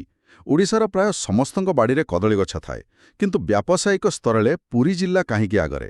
ସେଠାରେ ଏମିତି କ'ଣ ଖାସ୍ ଅଛି? କଣ କି ପୁରୀ ଜିଲ୍ଲାର କୃଷି ଅଞ୍ଚଳରେ ମୁଖ୍ୟତଃ ଦୋଆଶା ମାଟି ବା ଲୋମି ସଏଲ୍ ଦେଖିବାକୁ ମିଳେ। ଦୋଆଶା ମାଟି ହେଉଛି ବାଲି ଏବଂ କାଦୁଅର ଏକ ଆଦର୍ଶ ମିଶ୍ରଣ। ଆଚ୍ଛା, ଆପଣ ତ ଜାଣିଥିବେ କଦଳୀ ଗଛର ଚେର ବହୁତ ଉପରେ ଥାଏ ଏବଂ ଏହି ଗଛକୁ ପ୍ରଚୁର ପାଣି ଦରକାର। କିନ୍ତୁ ଏକ ବଡ଼ ସମସ୍ୟା ହେଉଛି ଯଦି ପାଣି ଜମି ରହିଲା ତେବେ କଦଳୀ ଚେର ସଙ୍ଗେ ସଙ୍ଗେ ପଚିଯିବ। ଓହୋ, ମାନେ ପାଣି ଦରକାର କିନ୍ତୁ ଜମିବା କଥା ନୁହେଁ। ରାଇଟ୍। ତେଣୁ ଦୋଆଶ ମାଟି ଏକ ସ୍ପଞ୍ଜ ଭଳି କାମ କରେ। ଏହା ଆବଶ୍ୟକ ମୁତାବକ ପାଣି ଧରି ରଖେ କିନ୍ତୁ ଅଧିକ ପାଣିକୁ ବାଲି ଅଂଶ ଦେଇ ତଳକୁ ଛାଡ଼ିଦିଏ। ଏହି ସନ୍ତୁଳନ ଯୋଗୁଁ ହିଁ ପୁରୀରେ ବ୍ୟାପକ ଆକାରରେ କଦଳୀ ଚାଷ ସମ୍ଭବ ହୋଇପାରୁଛି। ବାଃ, ଏହାକୁ କହନ୍ତି ପ୍ରକୃତିର ସଠିକ୍ ଇଞ୍ଜିନିୟରିଂ। ବର୍ତ୍ତମାନ ଆମେ ଆଲୋଚନାର ଅନ୍ତିମ ବିଭାଗରେ ପହଞ୍ଚିଛୁ। ନଦୀ ଅବବାହିକାର ସମତଳ ଅଞ୍ଚଳ ଯେଉଁଠି ପନିପରିବା, ଫୁଲ ଏବଂ ଆଧୁନିକ ଚାଷ ପ୍ରଣାଳୀ ଦେଖିବାକୁ ମିଳେ। 77 ନମ୍ବର ପ୍ରଶ୍ନ ଦେଖନ୍ତୁ। Which vegetables are majorly produced in Odisha? ଓଡ଼ିଶାରେ କେଉଁ ପନିପରିବା ମୁଖ୍ୟତଃ ଉତ୍ପାଦିତ ହୁଏ? ବିକଳ୍ପଗୁଡ଼ିକ ହେଲା A. Brinjals, cabbage and tomato, ମାନେ ବାଇଗଣ, ବନ୍ଧାକୋବି ଏବଂ tomato. B. Potato, onion and garlic, ମାନେ ଆଳୁ, ପିଆଜ ଏବଂ ରସୁଣ। C. Cauliflower, broccoli and capsicum. D. None of the above. ଆଉ ଉତ୍ତର ହେଲା ଉତ୍ତର ହେଉଛି ବିକଳ୍ପ A. Brinjals, cabbage and tomato. ଆମେ ଦୈନନ୍ଦିନ ଆଳୁ ପିଆଜ ଖାଉଛେ, କିନ୍ତୁ ସେଗୁଡ଼ିକ ଆମର ମୁଖ୍ୟ ଉତ୍ପାଦନ ନୁହେଁ। ଏହା ଟିକେ ଆଶ୍ଚର୍ଯ୍ୟ। ହଁ, କାରଣ ଆମ ରାଜ୍ୟରେ ଆଳୁ ପିଆଜ ଉତ୍ପାଦନ ହୁଏ ସତ, କିନ୍ତୁ ଆମର ଚାହିଦା ତୁଳନାରେ ତାହା ଯଥେଷ୍ଟ ନୁହେଁ। ଆମକୁ ପଶ୍ଚିମବଙ୍ଗ ବା ମହାରାଷ୍ଟ୍ର ଉପରେ ନିର୍ଭର କରିବାକୁ ପଡ଼େ। ହଁ, ସେଟା ତ ସମସ୍ତେ ଜାଣନ୍ତି। କିନ୍ତୁ ବାଇଗଣ ଏବଂ ଟମାଟୋ ଏଗୁଡ଼ିକ ଆମ ଜଳବାୟୁ ସହ ଏତେ ଭଲ ଖାପ ଖାଆନ୍ତି ଯେ ଏହା ରାଜ୍ୟର ପ୍ରାୟ ପ୍ରତ୍ୟେକ ବ୍ଲକରେ ଚାଷ କରାଯାଏ ଏବଂ ଆମେ ଏଥିରେ ସମ୍ପୂର୍ଣ୍ଣ ସ୍ୱାବଲମ୍ବୀ। ଏବେ ପନିପରିବାରୁ ଟିକେ ରଙ୍ଗୀନ ଏବଂ ସୁଗନ୍ଧିତ କଥା ଆଡ଼କୁ ଯିବା। 28 ନମ୍ବର ପ୍ରଶ୍ନ। In which cities or districts of Odisha are 30% of the state's flowers primarily cultivated? ଆଚ୍ଛା, ମାନେ ରାଜ୍ୟର 30% ଫୁଲ ମୁଖ୍ୟତଃ କେଉଁଠାରେ ଚାଷ ହୁଏ? ବିକଳ୍ପ ଅଛି A. Cuttack and Jagatsinghpur, B. Khordha, Berhampur and Sambalpur, C. Ganjam and Sambalpur, D. Puri and Kendrapara. ଉତ୍ତର ହେଉଛି ବିକଳ୍ପ ଏ. କଟକ ଆଣ୍ଡ ଜଗତସିଂହପୁର। ଏଠାରେ ମଧ୍ୟ କ'ଣ ସେଇ ମାଟିର ଭୂମିକା ଅଛି? ଦେଖନ୍ତୁ କେବଳ ମାଟି ନୁହେଁ, ବଜାରର ଚାହିଦା ମଧ୍ୟ ଏକ ବଡ଼ କାରଣ। ପ୍ରଥମତଃ କଟକ ଏବଂ ଜଗତସିଂହପୁର ହେଉଛି ମହାନଦୀର ତ୍ରିକୋଣଭୂମି ଅଞ୍ଚଳ। ଆଚ୍ଛା, ନଦୀକୂଳିଆ ଜାଗା। ହଁ, ନଦୀ ବନ୍ୟାରେ ଆସିଥିବା ପଟୁ ମାଟି ବା ଡେଲ୍ଟାଇକ୍ ସଏଲ୍ ଏଠାରେ ଜମା ହୋଇଛି, ଯାହା ଅତ୍ୟନ୍ତ ଉର୍ବର ଏବଂ କୋମଳ। ଫୁଲ ଗଛ ପାଇଁ ଏହା ଅମୃତ ସମାନ। ଆଉ ଦ୍ୱିତୀୟ କାରଣ ହେଲା ଅର୍ଥନୀତି। ମାନେ ମାର୍କେଟ। ଏକ୍ଜାକ୍ଟଲି। କଟକ, ଭୁବନେଶ୍ୱର ଏବଂ ପାରାଦୀପ ଭଳି ବଡ଼ ବଡ଼ ସହର ଏହି ଅଞ୍ଚଳର ପାଖାପାଖି ଅବସ୍ଥିତ। ବିଭିନ୍ନ ପୂଜାପର୍ବାଣୀ, ବାହାଘର ଏବଂ ଉତ୍ସବ ପାଇଁ ପ୍ରତିଦିନ କ୍ୱିଣ୍ଟାଲ କ୍ୱିଣ୍ଟାଲ ଫୁଲ ଦରକାର। ତେଣୁ ସତେଜ ଫୁଲ ତୋଳି ସଙ୍ଗେ ସଙ୍ଗେ ବଜାରରେ ପହଞ୍ଚାଇବା ପାଇଁ ଏହି ଦୁଇଟି ଜିଲ୍ଲା ଭୌଗୋଳିକ ଦୃଷ୍ଟିରୁ ସବୁଠାରୁ ଉପଯୁକ୍ତ ସ୍ଥାନରେ ଅଛନ୍ତି। ସତକଥା। କିନ୍ତୁ ଓଡ଼ିଶାରେ ତ ପ୍ରବଳ ବର୍ଷା, ଖରା ଆଉ ବାତ୍ୟା ଲାଗି ରହେ। ଏତେ କୋମଳ ଫୁଲ କିମ୍ବା ପରିବାଗୁଡ଼ିକୁ ଚାଷୀମାନେ ରକ୍ଷା କରନ୍ତି କିପରି? ଆମର 79 ନମ୍ବର ପ୍ରଶ୍ନ ବୋଧହୁଏ ଏହି ସମସ୍ୟାର ସମାଧାନ ବତାଇଛି। ହଁ, କ'ଣ ଅଛି ପ୍ରଶ୍ନରେ? ଓଡ଼ିଶାରେ ଫସଲଗୁଡ଼ିକୁ ସୁରକ୍ଷା ଦେବା ପାଇଁ ବ୍ୟବହାର କରାଯାଉଥିବା ଛାଇ ବା ଘରକୁ କ'ଣ କୁହାଯାଏ? ବିକଳ୍ପଗୁଡ଼ିକୁ ହେଲା ଏ. ଗ୍ରୀନ୍ ହାଉସେସ୍, ବି. ପୋଲି ହାଉସେସ୍, ସି. ସ୍ୟାଡ୍ ହାଉସେସ୍ ଏବଂ ଡି. ପୋଲିଟନେଲ୍ସ। ଆଚ୍ଛା, ଆମ ତଥ୍ୟର ଉତ୍ତରଟି ହେଉଛି ବିକଳ୍ପ ବି. ପୋଲି ହାଉସେସ୍। ଆପଣ ଗୋଟିଏ କଥା ବୁଝାନ୍ତୁ, ଏହି ପୋଲି ହାଉସ୍ ଭିତରେ ପ୍ରକୃତରେ ହୁଏ କ'ଣ? କେବଳ ଛାତ ଘୋଡ଼ାଇ ଦେଲେ କ'ଣ ଫସଲ ବଞ୍ଚିଯାଏ? ମୁଁ ପଢ଼ିଥିଲି ଯେ ଏହା ଭିତରେ କାହିଁକି ଏକ ମାଇକ୍ରୋ କ୍ଲାଇମେଟ୍ ବା ସୂକ୍ଷ୍ମ ଜଳବାୟୁ ସୃଷ୍ଟି ହୁଏ। ଏହାର ପ୍ରକୃତ ଅର୍ଥ କ'ଣ? ବହୁତ ଭଲ ପ୍ରଶ୍ନ। ଦେଖନ୍ତୁ, ଗ୍ରୀନ୍ ହାଉସ୍ ସାଧାରଣତଃ କାଚ ବା ଗ୍ଲାସରେ ତିଆରି ହୋଇଥାଏ, ଯାହା ବହୁତ ମହଙ୍ଗା। କିନ୍ତୁ ପଲି ହାଉସ୍ ଏକ ସ୍ୱତନ୍ତ୍ର ଧରଣର ମୋଟା ପଲିଥିନ୍ ବା ପଲିଥିଲିନ୍ ସିଟ୍ରେ ତିଆରି ହୋଇଥାଏ। ଆଚ୍ଛା, ମାନେ ସେଇଟା କାଚ ନୁହେଁ? ନା, ସେଟା କାଚ ନୁହେଁ। ଏହାର ବିଜ୍ଞାନ ହେଉଛି ଯେ ଏହି ପଲିଥିନ୍ ସିଡ୍ ସୂର୍ଯ୍ୟଙ୍କର ପ୍ରଖର ରଶ୍ମିକୁ ସିଧା ପଡ଼ିବାକୁ ନ ଦେଇ ତାକୁ ଛାଣି କରି ବା ଡିଫ୍ୟୁଜ୍ କରି ଭିତରକୁ ଛାଡ଼େ। ଫଳରେ ଭିତରେ ଥିବା ତାପମାତ୍ରା ବାହାର ତୁଳନାରେ ସମ୍ପୂର୍ଣ୍ଣ ନିୟନ୍ତ୍ରିତ ରହେ। ଓହୋ। ଆଉ ପ୍ରବଳ ମୌସୁମୀ ବର୍ଷା ହେଲେ ମଧ୍ୟ ସେହି ବର୍ଷା ଜଳ ସିଧାସଳଖ ଆସି କୋମଳ ଫୁଲ ବା ଫଳ ଉପରେ ପିଟି ହୋଇପାରେ ନାହିଁ।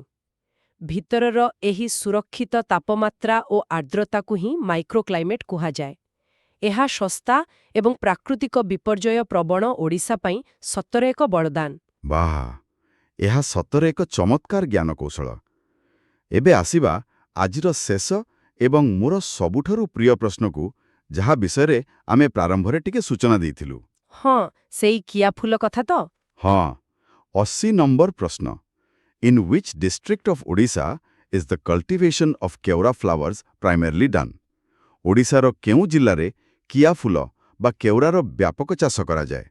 ବିକଳ୍ପ ଅଛି ଏ ପୁରୀ, ବି ଗଞ୍ଜାମ, ସି କଟକ, ଡି କୋରାପୁଟ। ଏହାର ଉତ୍ତର ହେଉଛି ବିକଳ୍ପ ବି ଗଞ୍ଜାମ। ମୁଁ ଆଶ୍ଚର୍ଯ୍ୟ ହେଉଛି କିପରି ଏକ ଛୋଟ ଜିଲ୍ଲାର ଜଙ୍ଗଲି ଫୁଲ ବିଶ୍ୱ ବଜାରକୁ ନିୟନ୍ତ୍ରଣ କରୁଛି। ଏଇଟା ହିଁ ତ ପ୍ରକୃତିର ଖେଳ। କିଆ ଗଛ ଯେକୌଣସି ସ୍ଥାନରେ ବି ବଢ଼ିପାରିବ। କିନ୍ତୁ ଗଞ୍ଜାମ ଜିଲ୍ଲାର ଛତ୍ରପୁର ଠାରୁ ଗୋପାଳପୁର ପର୍ଯ୍ୟନ୍ତ ବ୍ୟାପିଥିବା ସମୁଦ୍ରକୂଳ ଅଞ୍ଚଳରେ ଏକ ଯାଦୁ ଅଛି। କେମିତିକା ଯାଦୁ? ସେଠାକାର ବାଲିର ମାଟି, ଭୂଗର୍ଭସ୍ଥ ମିଠା ଜଳ ଏବଂ ବଙ୍ଗୋପସାଗରରୁ ଆସୁଥିବା ଲୁଣିଆ ପବନ ମିଶିକି କିଆ ଫୁଲ ଭିତରେ ଏକ ଅଦ୍ଭୁତ ଏବଂ ତୀବ୍ର ସୁଗନ୍ଧ ଭରିଦିଅନ୍ତି। ଏହି ସ୍ୱତନ୍ତ୍ର ବାସ୍ନା ପୃଥିବୀର ଅନ୍ୟ କୌଣସି ସ୍ଥାନରେ ଫୁଟୁଥିବା କିଆ ଫୁଲରେ ମିଳେ ନାହିଁ। ବାପରେ, ମାନେ ଏଟା ପୁରା ୟୁନିକ୍। ସମ୍ପୂର୍ଣ୍ଣ ୟୁନିକ୍।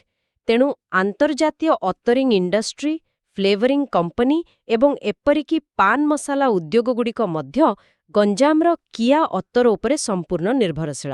ଏହା ସତରେ ଏକ ଗ୍ଲୋବାଲ ସେନ୍ସେସନ୍। ମାନେ ପ୍ରକୃତିର ଏକ ଅପୂର୍ବ ରସାୟନ। ପଢ଼ନ୍ତୁ। Question 81.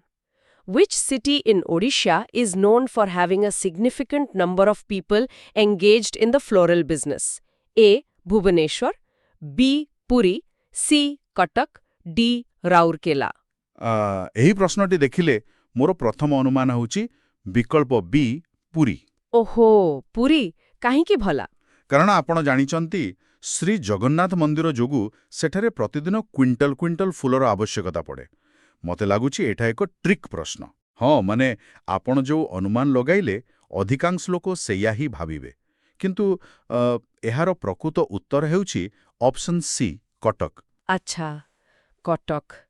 କିନ୍ତୁ ପୁରୀରେ ତ ଏତେ ଫୁଲ ଲାଗେ। ଆପଣ ପୁରୀ ବିଷୟରେ ଯାହା କହିଲେ ତାହା ସମ୍ପୂର୍ଣ୍ଣ ସତ। କିନ୍ତୁ ପୁରୀ ହେଉଛି ଫୁଲର ସବୁଠାରୁ ବଡ଼ ଗ୍ରାହକ ବା କନଜ୍ୟୁମର। ଯେତେବେଳେ ଆମେ ବାଣିଜ୍ୟ ଏବଂ ଯୋଗାଣ ଶୃଙ୍ଖଳା ବା ସପ୍ଲାଇ ଚେନ୍ ବିଷୟରେ କଥା ହେଉଛୁ, ସେତେବେଳେ କଟକ ସର୍ବାଗ୍ରେ ରହିବ। ମୁଁ ବୁଝିପାରୁଛି, ମାନେ ପାଇକାରୀ ବଜାର ହିସାବରେ। ଏକଦମ। ଐତିହାସିକ ଦୃଷ୍ଟିକୋଣରୁ କଟକର ଭୌଗୋଳିକ ଅବସ୍ଥିତି ଏହାକୁ ଏକ ବୃହତ୍ ହୋଲସେଲ୍ ହବ୍ କରିପାରିଛି। ବିଭିନ୍ନ ରାଜ୍ୟରୁ, ଯେମିତିକି ପଶ୍ଚିମବଙ୍ଗ ବା ଦକ୍ଷିଣ ଭାରତରୁ ଫୁଲ ଆସି ପ୍ରଥମେ କଟକରେ ହିଁ ପହଞ୍ଚେ। ସତରେ? ତାମାନେ ସେଠାରୁ ସବୁଆଡ଼କୁ ବଣ୍ଟାଯାଏ? ବିଲକୁଲ। ସେଠାରେ ହଜାର ହଜାର ଲୋକ ଏହି ବ୍ୟବସାୟ ସହ ଜଡ଼ିତ ଅଛନ୍ତି, ଯେଉଁମାନେ ସେହି ଫୁଲକୁ ସର୍ଟିଂ କରି ପୁରୀ, ଭୁବନେଶ୍ୱର ସମେତ ପୁରା ଓଡ଼ିଶାକୁ ପଠାଇଥାନ୍ତି। ତେଣୁ ବ୍ୟବସାୟିକ କେନ୍ଦ୍ର ଭାବରେ କଟକ ହିଁ ସଠିକ୍ ଉତ୍ତର। ବୁଝିଗଲି। ତାମାନେ ଗ୍ରାହକ ଏବଂ ବ୍ୟବସାୟୀ ମଧ୍ୟରେ ଥିବା ପାର୍ଥକ୍ୟ ହିଁ ଏଠାରେ ମୁଖ୍ୟ କଥା। ବହୁତ ବଢ଼ିଆ। ଏବେ ପରବର୍ତ୍ତୀ ପ୍ରଶ୍ନ ଆଡ଼କୁ ଯିବା। ଏଥିରେ ଅନେକଗୁଡ଼ିଏ ସଂକ୍ଷିପ୍ତ ଶବ୍ଦ ବା ଆକ୍ରୋନିମ୍ସ ରହିଛି। ମୁଁ ପଢ଼ୁଛି, ଶୁଣନ୍ତୁ। ନିଶ୍ଚୟ। Question 82. Which submission under the National Mission on Agricultural Extension and Technology (NMAET) focuses on promoting the use of modern agricultural machinery? A.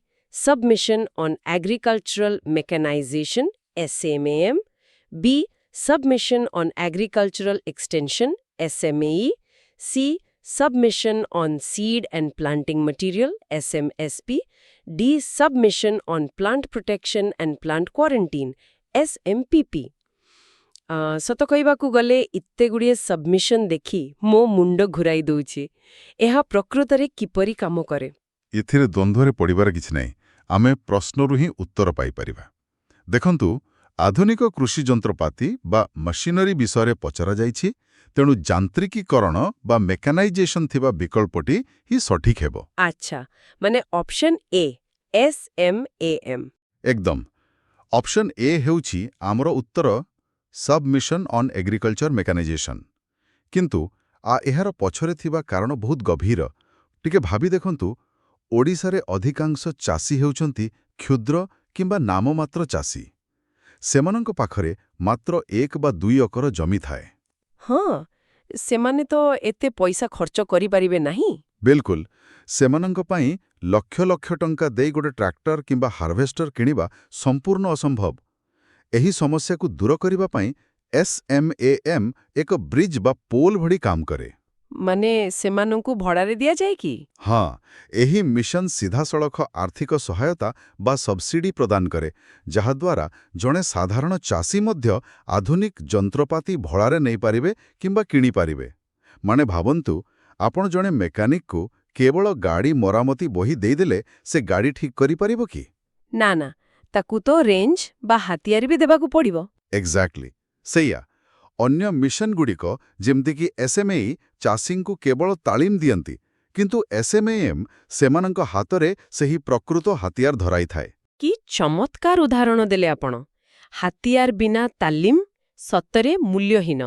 ଆଉ ଏହି ବିପ୍ଳବ ଓଡ଼ିଶାରେ କେବେ ଆସିଲା ତାହା ଆମର ପରବର୍ତ୍ତୀ ପ୍ରଶ୍ନର ବିଷୟବସ୍ତୁ। ମୁଁ ପଢ଼ୁଛି question 83 When was NMEAT launched in Odisha?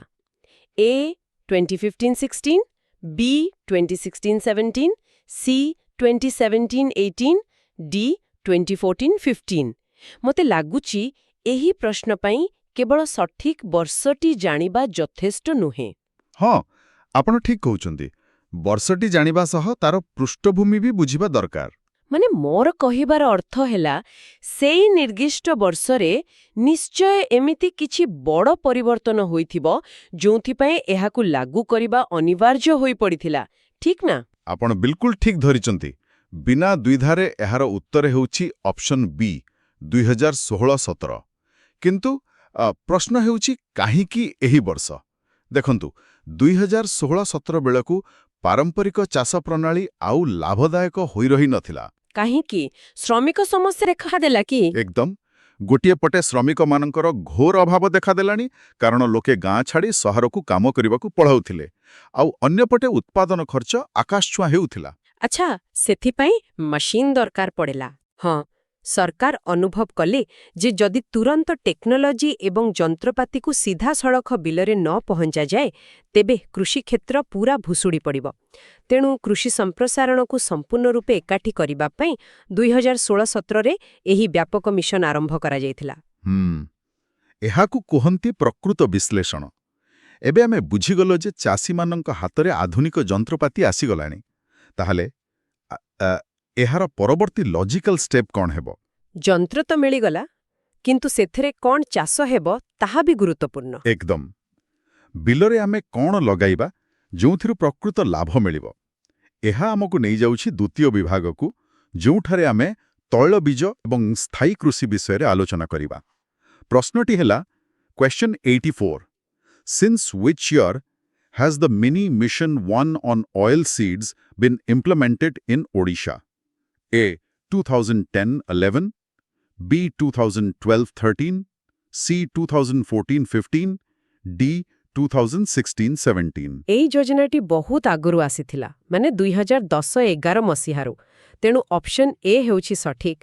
ଆଉ ଯଦି ଆମେ ଦେଶର ଅର୍ଥନୀତିକୁ ଦେଖିବା, ଭାରତ ବର୍ଷ ବର୍ଷ ଧରି ଖାଇବା ତେଲ ପାଇଁ ଅନ୍ୟ ଦେଶ ଉପରେ ନିର୍ଭରଶୀଳ। ହଁ, ଯେମିତିକି ଆମର ପାମ୍ ଅଏଲ୍ ବା ସୂର୍ଯ୍ୟମୁଖୀ ତେଲ ଆମେ ତ ବାହାରୁ ହିଁ ଆଣୁଛୁ। ବିଲକୁଲ। ଆଉ ଏଥିପାଇଁ ଆମର ହଜାର ହଜାର କୋଟି ଟଙ୍କା ବିଦେଶକୁ ଚାଲିଯାଉଛି।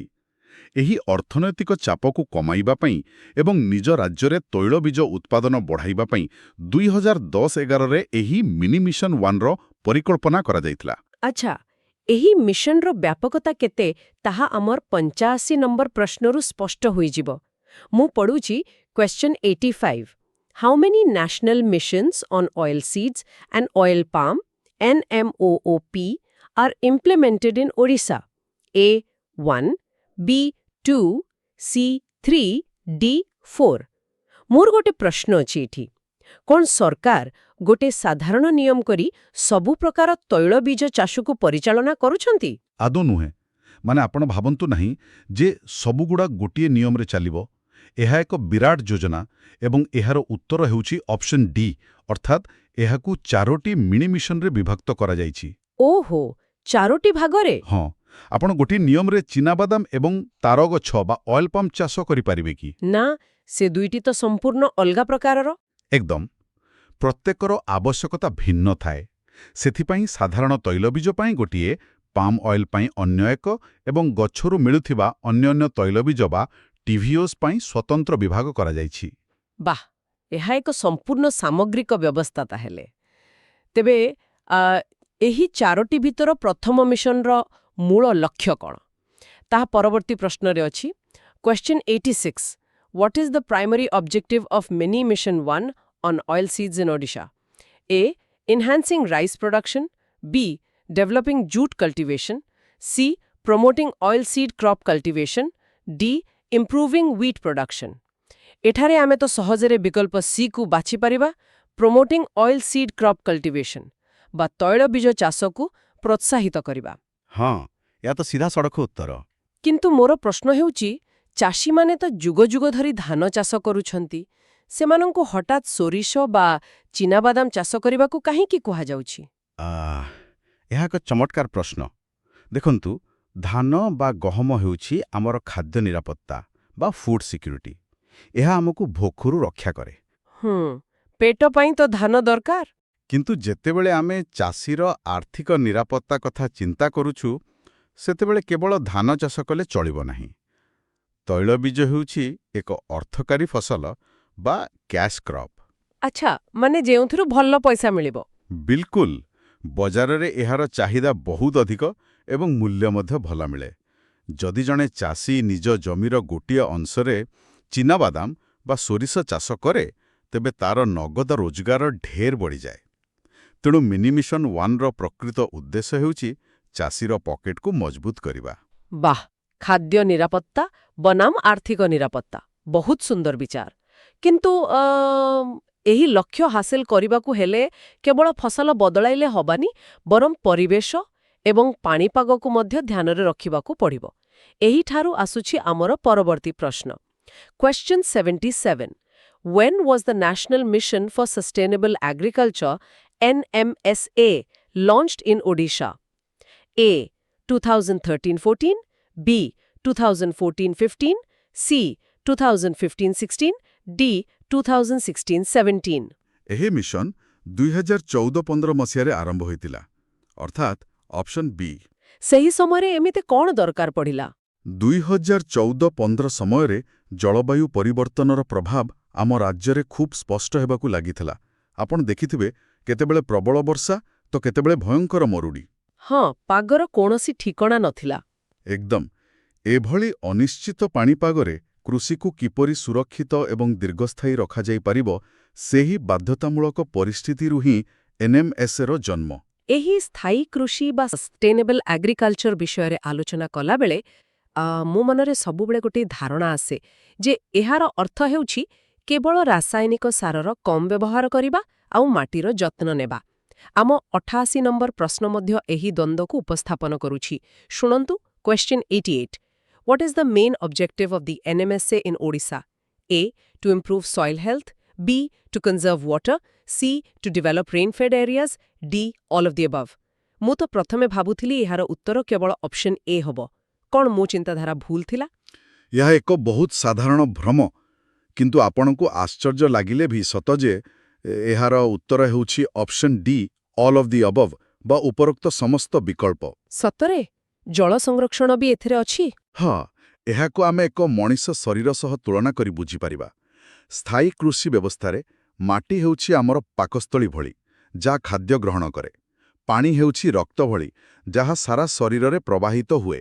ଆଉ ବୃଷ୍ଟିପୁଷ୍ଟ ବା ରେନ୍ଫେଡ୍ ଅଞ୍ଚଳଗୁଡ଼ିକ ହେଉଛି ଶରୀରର ସେହି ଅଙ୍ଗ ଯାହା ପାଣିପାଗ ଉପରେ ସମ୍ପୂର୍ଣ୍ଣ ନିର୍ଭରଶୀଳ। ଆରେ ବାଃ, କି ସୁନ୍ଦର ଉଦାହରଣ! ଆପଣ ନିଜେ ଭାବନ୍ତୁ, ଯଦି କେବଳ ପାକସ୍ଥଳୀ ବା ମାଟିକୁ ଆମେ ଠିକ୍ କରିଦେବା, କିନ୍ତୁ ଦେହରେ ରକ୍ତ ବା ପାଣି ନଥିବ, ତେବେ କ'ଣ ମଣିଷଟି ବଞ୍ଚିବ? କଦାପି ନୁହେଁ। ସେଥିପାଇଁ କେବଳ ମୃତ୍ତିକା ସ୍ୱାସ୍ଥ୍ୟ ନୁହେଁ, ଜଳ ସଂରକ୍ଷଣ ଏବଂ ଜଳସେଚନ ନଥିବା ଅଞ୍ଚଳର ବିକାଶ ଏ ତିନୋଟି ଯାକ ଦିଗ ସମାନ ଭାବେ ଗୁରୁତ୍ୱପୂର୍ଣ୍ଣ। ଏହା ଏକ ସମ୍ପୂର୍ଣ୍ଣ ଇକୋସିଷ୍ଟମ୍। ବାସ୍ତବରେ ଏହି ମଣିଷ ଶରୀରର ଉଦାହରଣଟି ପୂରା ବିଷୟବସ୍ତୁକୁ ସମ୍ପୂର୍ଣ୍ଣ ସ୍ପଷ୍ଟ କରିଦେଲା। ତେବେ ବର୍ତ୍ତମାନ ଆସନ୍ତୁ ଏହି ଆଲୋଚନାକୁ ଆଉ ଏକ ପାଦ ଆଗକୁ ନେବା ଆମର ତୃତୀୟ ବିଭାଗରେ। ଆମେ ଜମିକୁ ସୁରକ୍ଷା ଦେଲେ, ଉନ୍ନତ ବିହନ ଦେଲେ, ପାଣିର ବ୍ୟବସ୍ଥା ବି କଲେ, କିନ୍ତୁ ଏସବୁ କରୁଥିବା ସେହି ମଣିଷଟିର କ'ଣ ହେବ? ସେଇଟା ହିଁ ସବୁଠୁ ବଡ଼ କଥା। ସ୍ୱାସ୍ଥ୍ୟ ଖରାପ ହୋଇଯାଏ, ତେବେ ଏତେ ସବୁ ବୈଷୟିକ ଜ୍ଞାନକୌଶଳ କ'ଣ କାମରେ ଆସିବ? ପ୍ରଶ୍ନଟି ଶୁଣନ୍ତୁ। Question 89. When was the Biju Krishak Kalyan Yojana BKKY launched in Odisha? A. November 2011, B. November 2012, C. November 2013, D. November 2014. କୃଷକମାନଙ୍କର ସାମାଜିକ ନିରାପତ୍ତା ଦିଗରେ ଏହା ଏକ ଐତିହାସିକ ପଦକ୍ଷେପ ଥିଲା ଏବଂ ଏହା ନଭେମ୍ବର 2012 ମସିହାରେ ଆରମ୍ଭ ହୋଇଥିଲା। ଅର୍ଥାତ୍ ବିକଳ୍ପ ବି ହେଉଛି ସଠିକ୍। ଆଉ ଏହି ଯୋଜନାଟି ପ୍ରକୃତରେ କ'ଣ ସାହାଯ୍ୟ କରେ ତାହା ପରବର୍ତ୍ତୀ ପ୍ରଶ୍ନ ପଚାରୁଛି। Question 90. What is the primary objective of the Biju Krishak Kalyan Yojana in Odisha? A. Providing housing to farm families. B. Providing financial support for agricultural equipment. C. Providing health and accidental insurance to farm families. D. Providing education to farm families. ଏହାର ଉତ୍ତର ଆମେ ପୂର୍ବ ଆଲୋଚନାରୁ ହିଁ ପାଇଯିବା। ହଁ, କିନ୍ତୁ ମୁଁ ଏଠାରେ ଗୋଟେ ବାସ୍ତବ ଚିତ୍ର ରଖିବାକୁ ଚାହୁଁଛି। ଆମେ ଗାଁ ଗହଳିରେ ଅନେକ ବାର ଦେଖିଛୁ, ମାନେ ଜଣେ ଚାଷୀ ହୁଏତ ବର୍ଷସାରା ହାଡ଼ଭଙ୍ଗା ପରିଶ୍ରମ କରି ଭଲ ଫସଲ ଅମଳ କରେ, କିନ୍ତୁ ହଠାତ୍ ତା ପରିବାରରେ କାହାର ଏକ ବଡ଼ ଦୁର୍ଘଟଣା ଘଟିଯାଏ ବା କ୍ୟାନ୍ସର ଭଳି ବେମାରୀ ବାହାରେ। ଓହୋ, ହଁ, ସେଇଟା ଖୁବ୍ କଷ୍ଟଦାୟକ। ଆଉ ସେତେବେଳେ ଘରୋଇ ଡାକ୍ତରଖାନାର ବିଲ୍ ଦେବାକୁ ଯାଇ ତାକୁ ନିଜର ଗାଈଗୋରୁ, ରୋଜଗାର ଏବଂ ଶେଷରେ ନିଜ ଚାଷ ଜମି ମଧ୍ୟ ବିକ୍ରି କରିବାକୁ ପଡ଼େ। ଗୋଟିଏ ରୋଗ ପୁରା ପରିବାରକୁ ଭିକାରୀ କରିଦିଏ। ଏହି ଯୋଜନା କ'ଣ ସେହି ପରିସ୍ଥିତିକୁ ଏଡ଼ାଇବା ପାଇଁ ଉଦ୍ଦିଷ୍ଟ? ସମ୍ପୂର୍ଣ୍ଣ ସଠିକ୍ କଥା କହିଲେ। ଆପଣ ଯେଉଁ ଯନ୍ତ୍ରଣାଦାୟକ ପରିସ୍ଥିତିର ବର୍ଣ୍ଣନା କଲେ, ତାହାକୁ ରୋକିବା ହିଁ BKKYର ମୂଳ ଲକ୍ଷ୍ୟ। ତେଣୁ ହଁ, ବିନା ଦ୍ୱିଧାରେ ଏହାର ଉତ୍ତର ହେଉଛି ଅପସନ୍ ସି, ଚାଷୀ ପରିବାରକୁ ସ୍ୱାସ୍ଥ୍ୟ ଏବଂ ଦୁର୍ଘଟଣା ବୀମା ବା ହେଲ୍ଥ ଆଣ୍ଡ ଆକ୍ସିଡେଣ୍ଟାଲ ଇନ୍ସ୍ୟୁରାନ୍ସ ପ୍ରଦାନ କରିବା। ତାମାନେ ଏହା ଗୋଟେ ରକ୍ଷା କବଚ ଭଳି କାମ କରେ। ଏକଦମ୍। ଏହି ବୀମା ଚାଷୀଙ୍କ ପାଇଁ ଏକ ଅଦୃଶ୍ୟ ସେଫ୍ଟି ନେଟ୍ ବା ସୁରକ୍ଷା ବଳୟ ଭଳି। ଏହାଦ୍ୱାରା ସେମାନେ ନିଜ ଜମି ନ ବିକି କ୍ୟାଶଲେସ୍ ଚିକିତ୍ସା ପାଇପାରିବେ। ଅନ୍ୟ ଯୋଜନାଗୁଡ଼ିକ ଘର ବା ଶିକ୍ଷା ପାଇଁ ଥାଇପାରେ, କିନ୍ତୁ ଏହା ସିଧାସଳଖ ଜୀବନ ରକ୍ଷା ସହ ଜଡ଼ିତ। ବହୁତ ଜରୁରୀ ପଦକ୍ଷେପ ଏହା। ତେବେ ଏହି ସୁବିଧା କେଉଁମାନେ ପାଇବେ? Question 91. Under the Biju Krishak Kalyan Yojana, who is eligible to receive the benefits of the scheme? A. Only elderly farmers. B. Only women farmers. C. All farm families in the state. D. Large landholding farmers. ଏଠାରେ ସରକାରୀ ଯୋଜନା ମାନଙ୍କରେ ସାଧାରଣତଃ ଯେମିତି ବିଭାଜନ ଦେଖାଯାଏ, ମାନେ ବୟସ୍କ ଲୋକ ବା କେବଳ ଛୋଟ ଚାଷୀ, ସେମିତି କିଛି ନିୟମ ଅଛି କି? ନା, ଏହାର ସବୁଠାରୁ ସୁନ୍ଦର ଦିଗ ହେଉଛି ଏହାର ସର୍ବସମାବେଶକ ବା ଇନକ୍ଲୁସିଭ୍ ଗୁଣ। ଏହାର ଉତ୍ତର ହେଉଛି ଅପସନ୍ ସି, ରାଜ୍ୟର ସମସ୍ତ ଚାଷୀ ପରିବାର। ଆଚ୍ଛା, ସମସ୍ତେ ପାଇବେ? ହଁ, ରୋଗ ବା ଦୁର୍ଘଟଣା କ'ଣ ଚାଷୀର ଜମିର ଆକାର କିମ୍ବା ଲିଙ୍ଗ ଦେଖି ଆସେ କି? ଆଦୌ ନୁହେଁ। ଗୋଟିଏ ବଡ଼ ଜମି ଥିବା ଚାଷୀର ମଧ୍ୟ ହାର୍ଟ ଆଟାକ୍ ହୋଇପାରେ ଏବଂ ଜଣେ ଭାଗ ଚାଷୀର ମଧ୍ୟ ଆକ୍ସିଡେଣ୍ଟ ହୋଇପାରେ। ତେଣୁ ସମସ୍ତଙ୍କୁ ଏହି ଛତା ତଳକୁ ଅଣାଯାଇଛି। ବହୁତ ଭଲ ନିଷ୍ପତ୍ତି। ଏବଂ ଏହି ଯୁଗାନ୍ତକାରୀ ଯୋଜନା କାହା ନାମରେ ନାମିତ? ପ୍ରଶ୍ନ 92 ତାହା ହିଁ ପଚାରୁଛି। Question 92. Which prominent figure's name is associated with the Biju Krishaka Kalyan Yojana in Odisha? A. Biju Patnaik, B. Atal Bihari Vajpayee, C. Indira Gandhi, D. Jawaharlal Nehru. ହଁ, ଏହି ଯୋଜନାର ନାମରୁ ହିଁ ଏହାର ଉତ୍ତର ସ୍ପଷ୍ଟ ହୋଇଯାଉଛି। ଅପସନ୍ ଏ ବିଜୁ ପଟ୍ଟନାୟକ, ରାଜ୍ୟର ପୂର୍ବତନ ମୁଖ୍ୟମନ୍ତ୍ରୀ ତଥା ପ୍ରବାଦ ପୁରୁଷ ବିଜୁ ପଟ୍ଟନାୟକଙ୍କ ନାମରେ ଏହି ଯୋଜନା ନାମିତ ହୋଇଛି। ଏହା ନିଜସ୍ୱ ଯୋଜନା। ହଁ, ଏଠାରେ ଗୁରୁତ୍ୱପୂର୍ଣ୍ଣ କଥା ହେଉଛି ଯେ କେନ୍ଦ୍ରୀୟ ଯୋଜନା ଉପରେ ସମ୍ପୂର୍ଣ୍ଣ ନିର୍ଭର ନ କରି ନିଜ ରାଜ୍ୟର ଚାଷୀଙ୍କ ପାଇଁ ଏକ ସ୍ୱତନ୍ତ୍ର ଏବଂ ନିଜସ୍ୱ ସ୍ୱାସ୍ଥ୍ୟ ବୀମା ଢାଞ୍ଚା ତିଆରି କରିବା ଆବଶ୍ୟକ ଥିଲା, ଯାହା ଏହା ପୂରଣ କରୁଛି। ଠିକ୍ କଥା, ଚାଷୀ ତ ସୁରକ୍ଷିତ ହୋଇଗଲେ। ଏବେ ଆମେ ଏ ଆଲୋଚନାର ଚତୁର୍ଥ ବିଭାଗକୁ ପ୍ରବେଶ କରୁଛୁ, ଯେଉଁଠାରେ ଆମେ ଦେଖିବା ଯେ କୃଷି କ୍ଷେତ୍ରରେ କିପରି ବିପୁଳ ପୁଞ୍ଜି ବିନିଯୋଗ ଏବଂ ଭିତ୍ତିଭୂମିର ବିକାଶ କରାଯାଇଛି। Question 93. Since which year has the Rashtriya Krishi Vikas Yojana (RKVY) been operationalized in Odisha? A. 2005-6, B. 2006-7, C. 2007-8, D. 2008-9.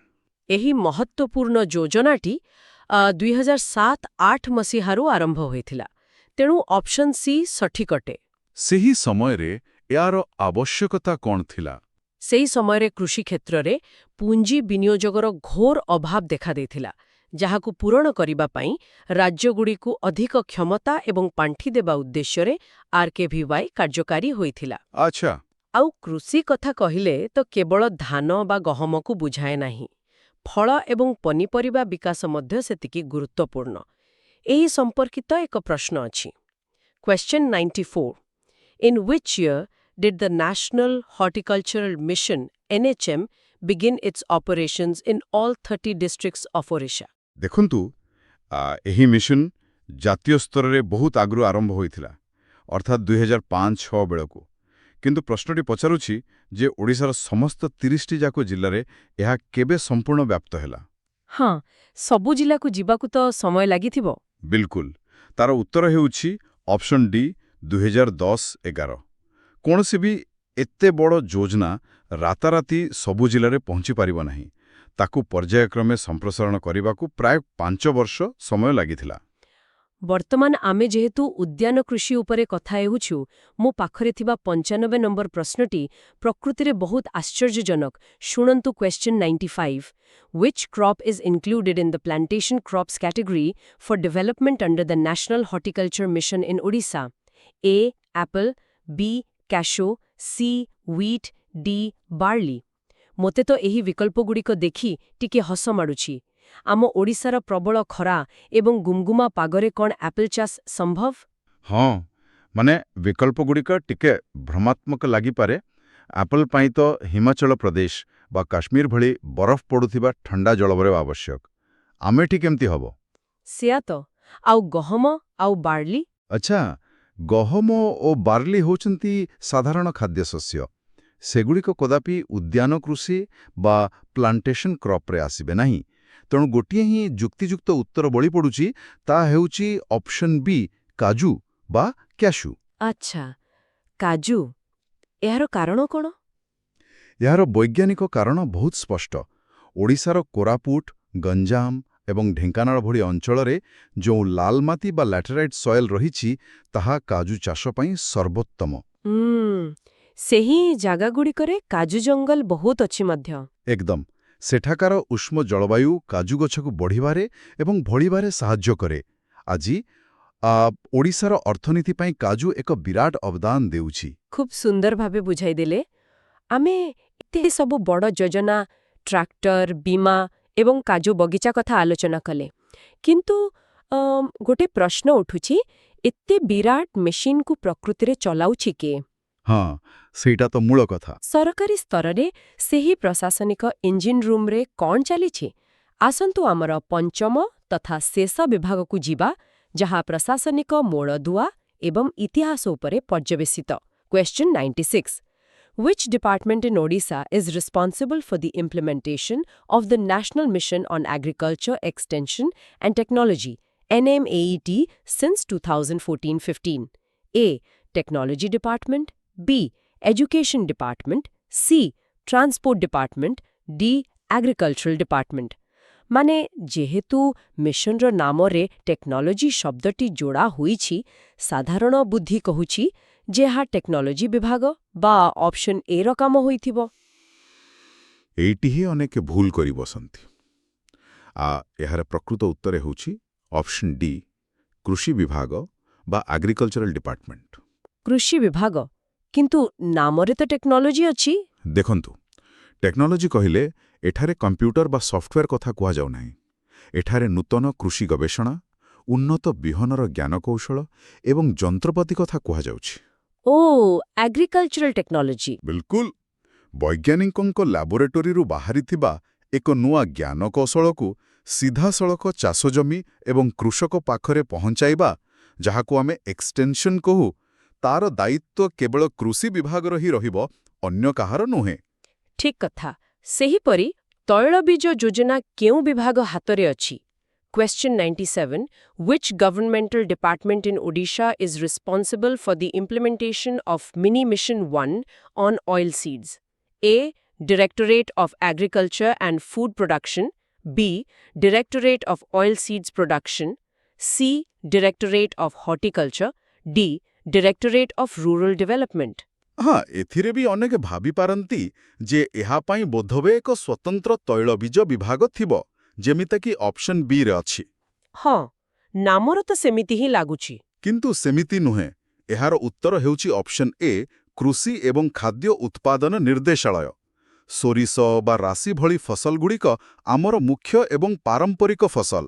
ତେଣୁ ମୁଖ୍ୟ କୃଷି ନିର୍ଦ୍ଦେଶାଳୟ ହିଁ ଏହାର ସମସ୍ତ ପରିଚାଳନା ଦାୟିତ୍ୱ ବହନ କରେ। ବର୍ତ୍ତମାନ ଆମେ ପହଞ୍ଚିଗଲେ ଆଜିର ସବୁଠାରୁ ଆଶ୍ଚର୍ଯ୍ୟଜନକ ଏବଂ ଗଭୀର ଐତିହାସିକ ପ୍ରଶ୍ନ ପାଖରେ, ଯାହାକୁ ମୁଁ ଆଲୋଚନାର ପ୍ରାରମ୍ଭରେ ସାମାନ୍ୟ ସୂଚାଇଥିଲି। Question 98. When did the Directorate of Agriculture start functioning in Odisha? A. 1955, B. 1965, C. 1945, D. 1975. ମାନେ 1945, ସ୍ୱାଧୀନତା ପୂର୍ବରୁ। ବିକଳ୍ପ ସି ହିଁ ସଠିକ୍ ଉତ୍ତର ହେବା କଥା କି? ଏକଦମ ସତ। ସଠିକ୍ ଉତ୍ତର ହେଉଛି 1945। ଆଉ ଏହା ପଛର ଇତିହାସ ଅତ୍ୟନ୍ତ ରୋମାଞ୍ଚକର ଏବଂ ଦୁଃଖଦ ମଧ୍ୟ। ଦୁଃଖଦ କାହିଁକି? ଟିକେ ସେହି ସମୟକୁ ଫେରିଯାଆନ୍ତୁ। ଦ୍ୱିତୀୟ ବିଶ୍ୱଯୁଦ୍ଧ ସରୁଥାଏ। ଭାରତ ଉପରେ, ବିଶେଷକରି ପୂର୍ବ ଭାରତ ଉପରେ ଏହାର ଭୟଙ୍କର ପ୍ରଭାବ ପଡ଼ିଥାଏ। ହଁ, ଯୁଦ୍ଧର ପ୍ରଭାବ ତ ଥିଲା। କିନ୍ତୁ ଏହାର ଠିକ୍ କିଛି ବର୍ଷ ପୂର୍ବରୁ, ଅର୍ଥାତ୍ 1943ରେ ହୋଇଥିବା ବିନାଶକାରୀ ବଙ୍ଗଳା ଦୁର୍ଭିକ୍ଷ ବା ବେଙ୍ଗଲ ଫ୍ୟାମିନ୍ ଯୋଗୁଁ ଲକ୍ଷ ଲକ୍ଷ ଲୋକ ଖାଦ୍ୟ ଅଭାବରୁ ପ୍ରାଣ ହରାଇଥିଲେ। ଓହୋ ବାପରେ, ସେହି ଦୁର୍ଭିକ୍ଷ କଥା।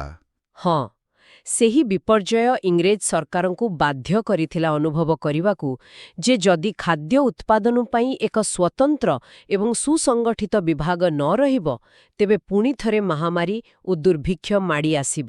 ତାମାନେ ଲୋକଙ୍କ ଜୀବନ ବଞ୍ଚାଇବାକୁ ଏହା ତିଆରି ହୋଇଥିଲା। ବିଲକୁଲ।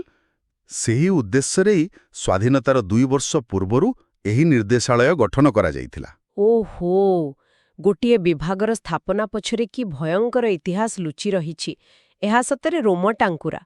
ତବେ ଏହି ସମୟର ଆଉ ଏକ ଦିଗ ଆମର ପରବର୍ତ୍ତୀ ପ୍ରଶ୍ନରୁ ଉନ୍ମୋଚିତ ହେବ। Question 99. Which is the oldest executive wing under the Department of Agriculture and Farmers Empowerment in Odisha? A. Directorate of Horticulture. B. Directorate of Soil Conservation and Development. C. Directorate of Agriculture Mission. D. Directorate of Crop Production. ସାଧାରଣ ଭାବେ ଭାବିଲେ କୃଷିର ଅର୍ଥ ଫସଲ ଉତ୍ପାଦନ। ତେଣୁ ବିକଳ୍ପ D ବା କ୍ରପ୍ ପ୍ରଡକ୍ସନ୍ ସବୁଠାରୁ ପୁରୁଣା ହେବେ କଥା ନୁହେଁ କି? ସାଧାରଣ ତର୍କ ସେୟା ହିଁ କହେ, କିନ୍ତୁ ଇତିହାସ ଏଠି ଟିକେ ଅଲଗା। ଏହାର ପ୍ରକୃତ ଉତ୍ତର ହେଉଛି ଅପସନ୍ ବି, ମୃତ୍ତିକା ସଂରକ୍ଷଣ ଏବଂ ଉନ୍ନୟନ ନିର୍ଦ୍ଦେଶାଳୟ ବା ଡିରେକ୍ଟୋରେଟ୍ ଅଫ୍ ସଏଲ୍ କନଜର୍ଭେସନ୍। ଏହା ହିଁ ସବୁଠାରୁ ପୁରୁଣା ଶାଖା। କିନ୍ତୁ କାହିଁକି ଫସଲ ଉତ୍ପାଦନଠାରୁ ମାଟି ସଂରକ୍ଷଣ ଅଧିକ ଗୁରୁତ୍ୱପୂର୍ଣ୍ଣ କିପରି ହୋଇଗଲା? ଏହାର ଉତ୍ତର ଆମ ଓଡ଼ିଶାର ଭୌଗୋଳିକ ଅବସ୍ଥିତି ଏବଂ ପାରମ୍ପରିକ ଚାଷ ଭିତରେ ଲୁଚି ରହିଛି। ଆମ ରାଜ୍ୟର ଇଷ୍ଟର୍ଣ୍ଣ ଘାଟ ଏବଂ ପାହାଡ଼ିଆ ଅଞ୍ଚଳଗୁଡ଼ିକରେ ଆଦିବାସୀମାନେ ବହୁ ପୁରାତନ କାଳରୁ ପୋଡ଼ୁ ଚାଷ ବା ଶିଫ୍ଟିଂ କଲ୍ଟିଭେସନ୍ କରୁଥିଲେ। ଆଚ୍ଛା, ଯୋଉଥିରେ ସେମାନେ ଜଙ୍ଗଲ ପୋଡ଼ି ଦିଅନ୍ତି। ହଁ, ସେମାନେ ଜଙ୍ଗଲର ଏକ ଅଂଶକୁ ପୋଡ଼ି ସଫା କରି ସେଠାରେ ଚାଷ କରୁଥିଲେ ଏବଂ କିଛି ବର୍ଷ ପରେ ଅନ୍ୟ ସ୍ଥାନକୁ ଚାଲିଯାଉଥିଲେ। ପାହାଡ଼ ଉପରେ ଏହିଭଳି ଗଛ କାଟି ଚାଷ କରିବା ଫଳରେ ଯେତେବେଳେ ବର୍ଷା ହେଉଥିଲା, ପାହାଡ଼ର ସବୁଠାରୁ ଉର୍ବର ଉପର ମାଟି ଧୋଇ ହୋଇ ତଳକୁ ଚାଲି ଆସୁଥିଲା। ହଁ, ଉପର ମାଟି ପଳେଇଲେ ତ ସବୁ ନଷ୍ଟ। ଏକଦମ। ଏହାଦ୍ୱାରା ଭୟଙ୍କର ମୃତ୍ତିକା କ୍ଷୟ ସୃଷ୍ଟି ହେଉଥିଲା ଏବଂ ଜମିଗୁଡ଼ିକ ସବୁଦିନ ପାଇଁ ବନ୍ଧ୍ୟା ପାଲଟି ଯାଉଥିଲା। ତେଣୁ ପ୍ରଶାସନ ଆଗରେ ସବୁଠାରୁ ବଡ଼ ଆହ୍ୱାନ ଖାଦ୍ୟ ଉତ୍ପାଦନ ନଥିଲା। ମାନେ ନିଜ ଆଖି ଆଗରେ ନଷ୍ଟ ହୋଇଯାଉଥିବା ସେଇ ମାଟିକୁ ବଞ୍ଚାଇବା ଥିଲା। ବିଲକୁଲ। ସେହି ଜରୁରୀ ପରିସ୍ଥିତିକୁ ମୁକାବିଲା କରିବା ପାଇଁ ହିଁ ସର୍ବପ୍ରଥମେ ମୃତ୍ତିକା ସଂରକ୍ଷଣ ଶାଖା ଖୋଲାଯାଇଥିଲା। କାରଣ ବିନା ମାଟିରେ ଆପଣ ଚାଷ ବା କେଉଁଠି କରିବେ? ମୁଁ ତ ସମ୍ପୂର୍ଣ୍ଣ ନିର୍ବାକ ହୋଇଗଲି ଶୁଣିକି। ଏହାକୁ କୁହନ୍ତି ଅସଲ ଇତିହାସ, ଯାହା ବହି ପୃଷ୍ଠାରେ ସୀମିତ ନ ରହି ଆମ ପାଦତଳର ମାଟି ସହ ସିଧାସଳଖ ଯୋଲି ହୋଇଛି। ଆଚ୍ଛା, ଆମେ ଏବେ ଆଜିର ଶେଷ ପ୍ରଶ୍ନ ଆଡ଼କୁ ଆସିଯିବା। Question 100 what was the initial name of the directorate of agriculture in Odisha? A. Directorate of Agriculture, B. Directorate of Farming, C. Directorate of Crop Production, D. Directorate of Food Security. ଏହି ପ୍ରଶ୍ନର ଉତ୍ତର ବହୁତ ସିଧା ଏବଂ ସରଳ ଅଟେ। ଅପସନ୍ ଏ ହେଉଛି ସଠିକ୍ ନିର୍ଦ୍ଦେଶାଳୟ, କୃଷି ବା ଡିରେକ୍ଟୋରେଟ୍ ଅଫ୍ ଏଗ୍ରିକଲଚର। ମାନେ ପ୍ରଥମର ହିଁ ସେ ନାମ ଥିଲା। ହଁ, 1945 ମସିହାରେ ଯେତେବେଳେ ଏହାର ମୂଳଦୁଆ ପଡ଼ିଲା, ସେତେବେଳେ ବିଶେଷ କିଛି ବଡ଼ ବଡ଼ ଶବ୍ଦର ବ୍ୟବହାର କରାଯାଇନଥିଲା।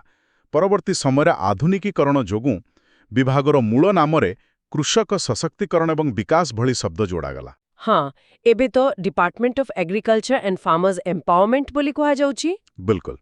କିନ୍ତୁ ଏହି ପ୍ରାଥମିକ ନିର୍ଦ୍ଦେଶାଳୟ ନିଜର ସେହି ପୁରୁଣା ଏବଂ ଐତିହାସିକ ପରିଚୟକୁ ଏବେ ବି ବଜାୟ ରଖିଛି। କମାଲର ଆଲୋଚନା ଥିଲା ଆଜି। ପ୍ରକୃତିରେ ଯେତେବେଳେ ଆମେ ତଥ୍ୟକୁ ତାର ଐତିହାସିକ ପୃଷ୍ଠଭୂମି ସହ ଯୋଡ଼ି ଦିଉ, ସେତେବେଳେ ତାହା କେତେ ଜୀବନ୍ତ ହୋଇଉଠେ। ନିଶ୍ଚିତ ଭାବରେ।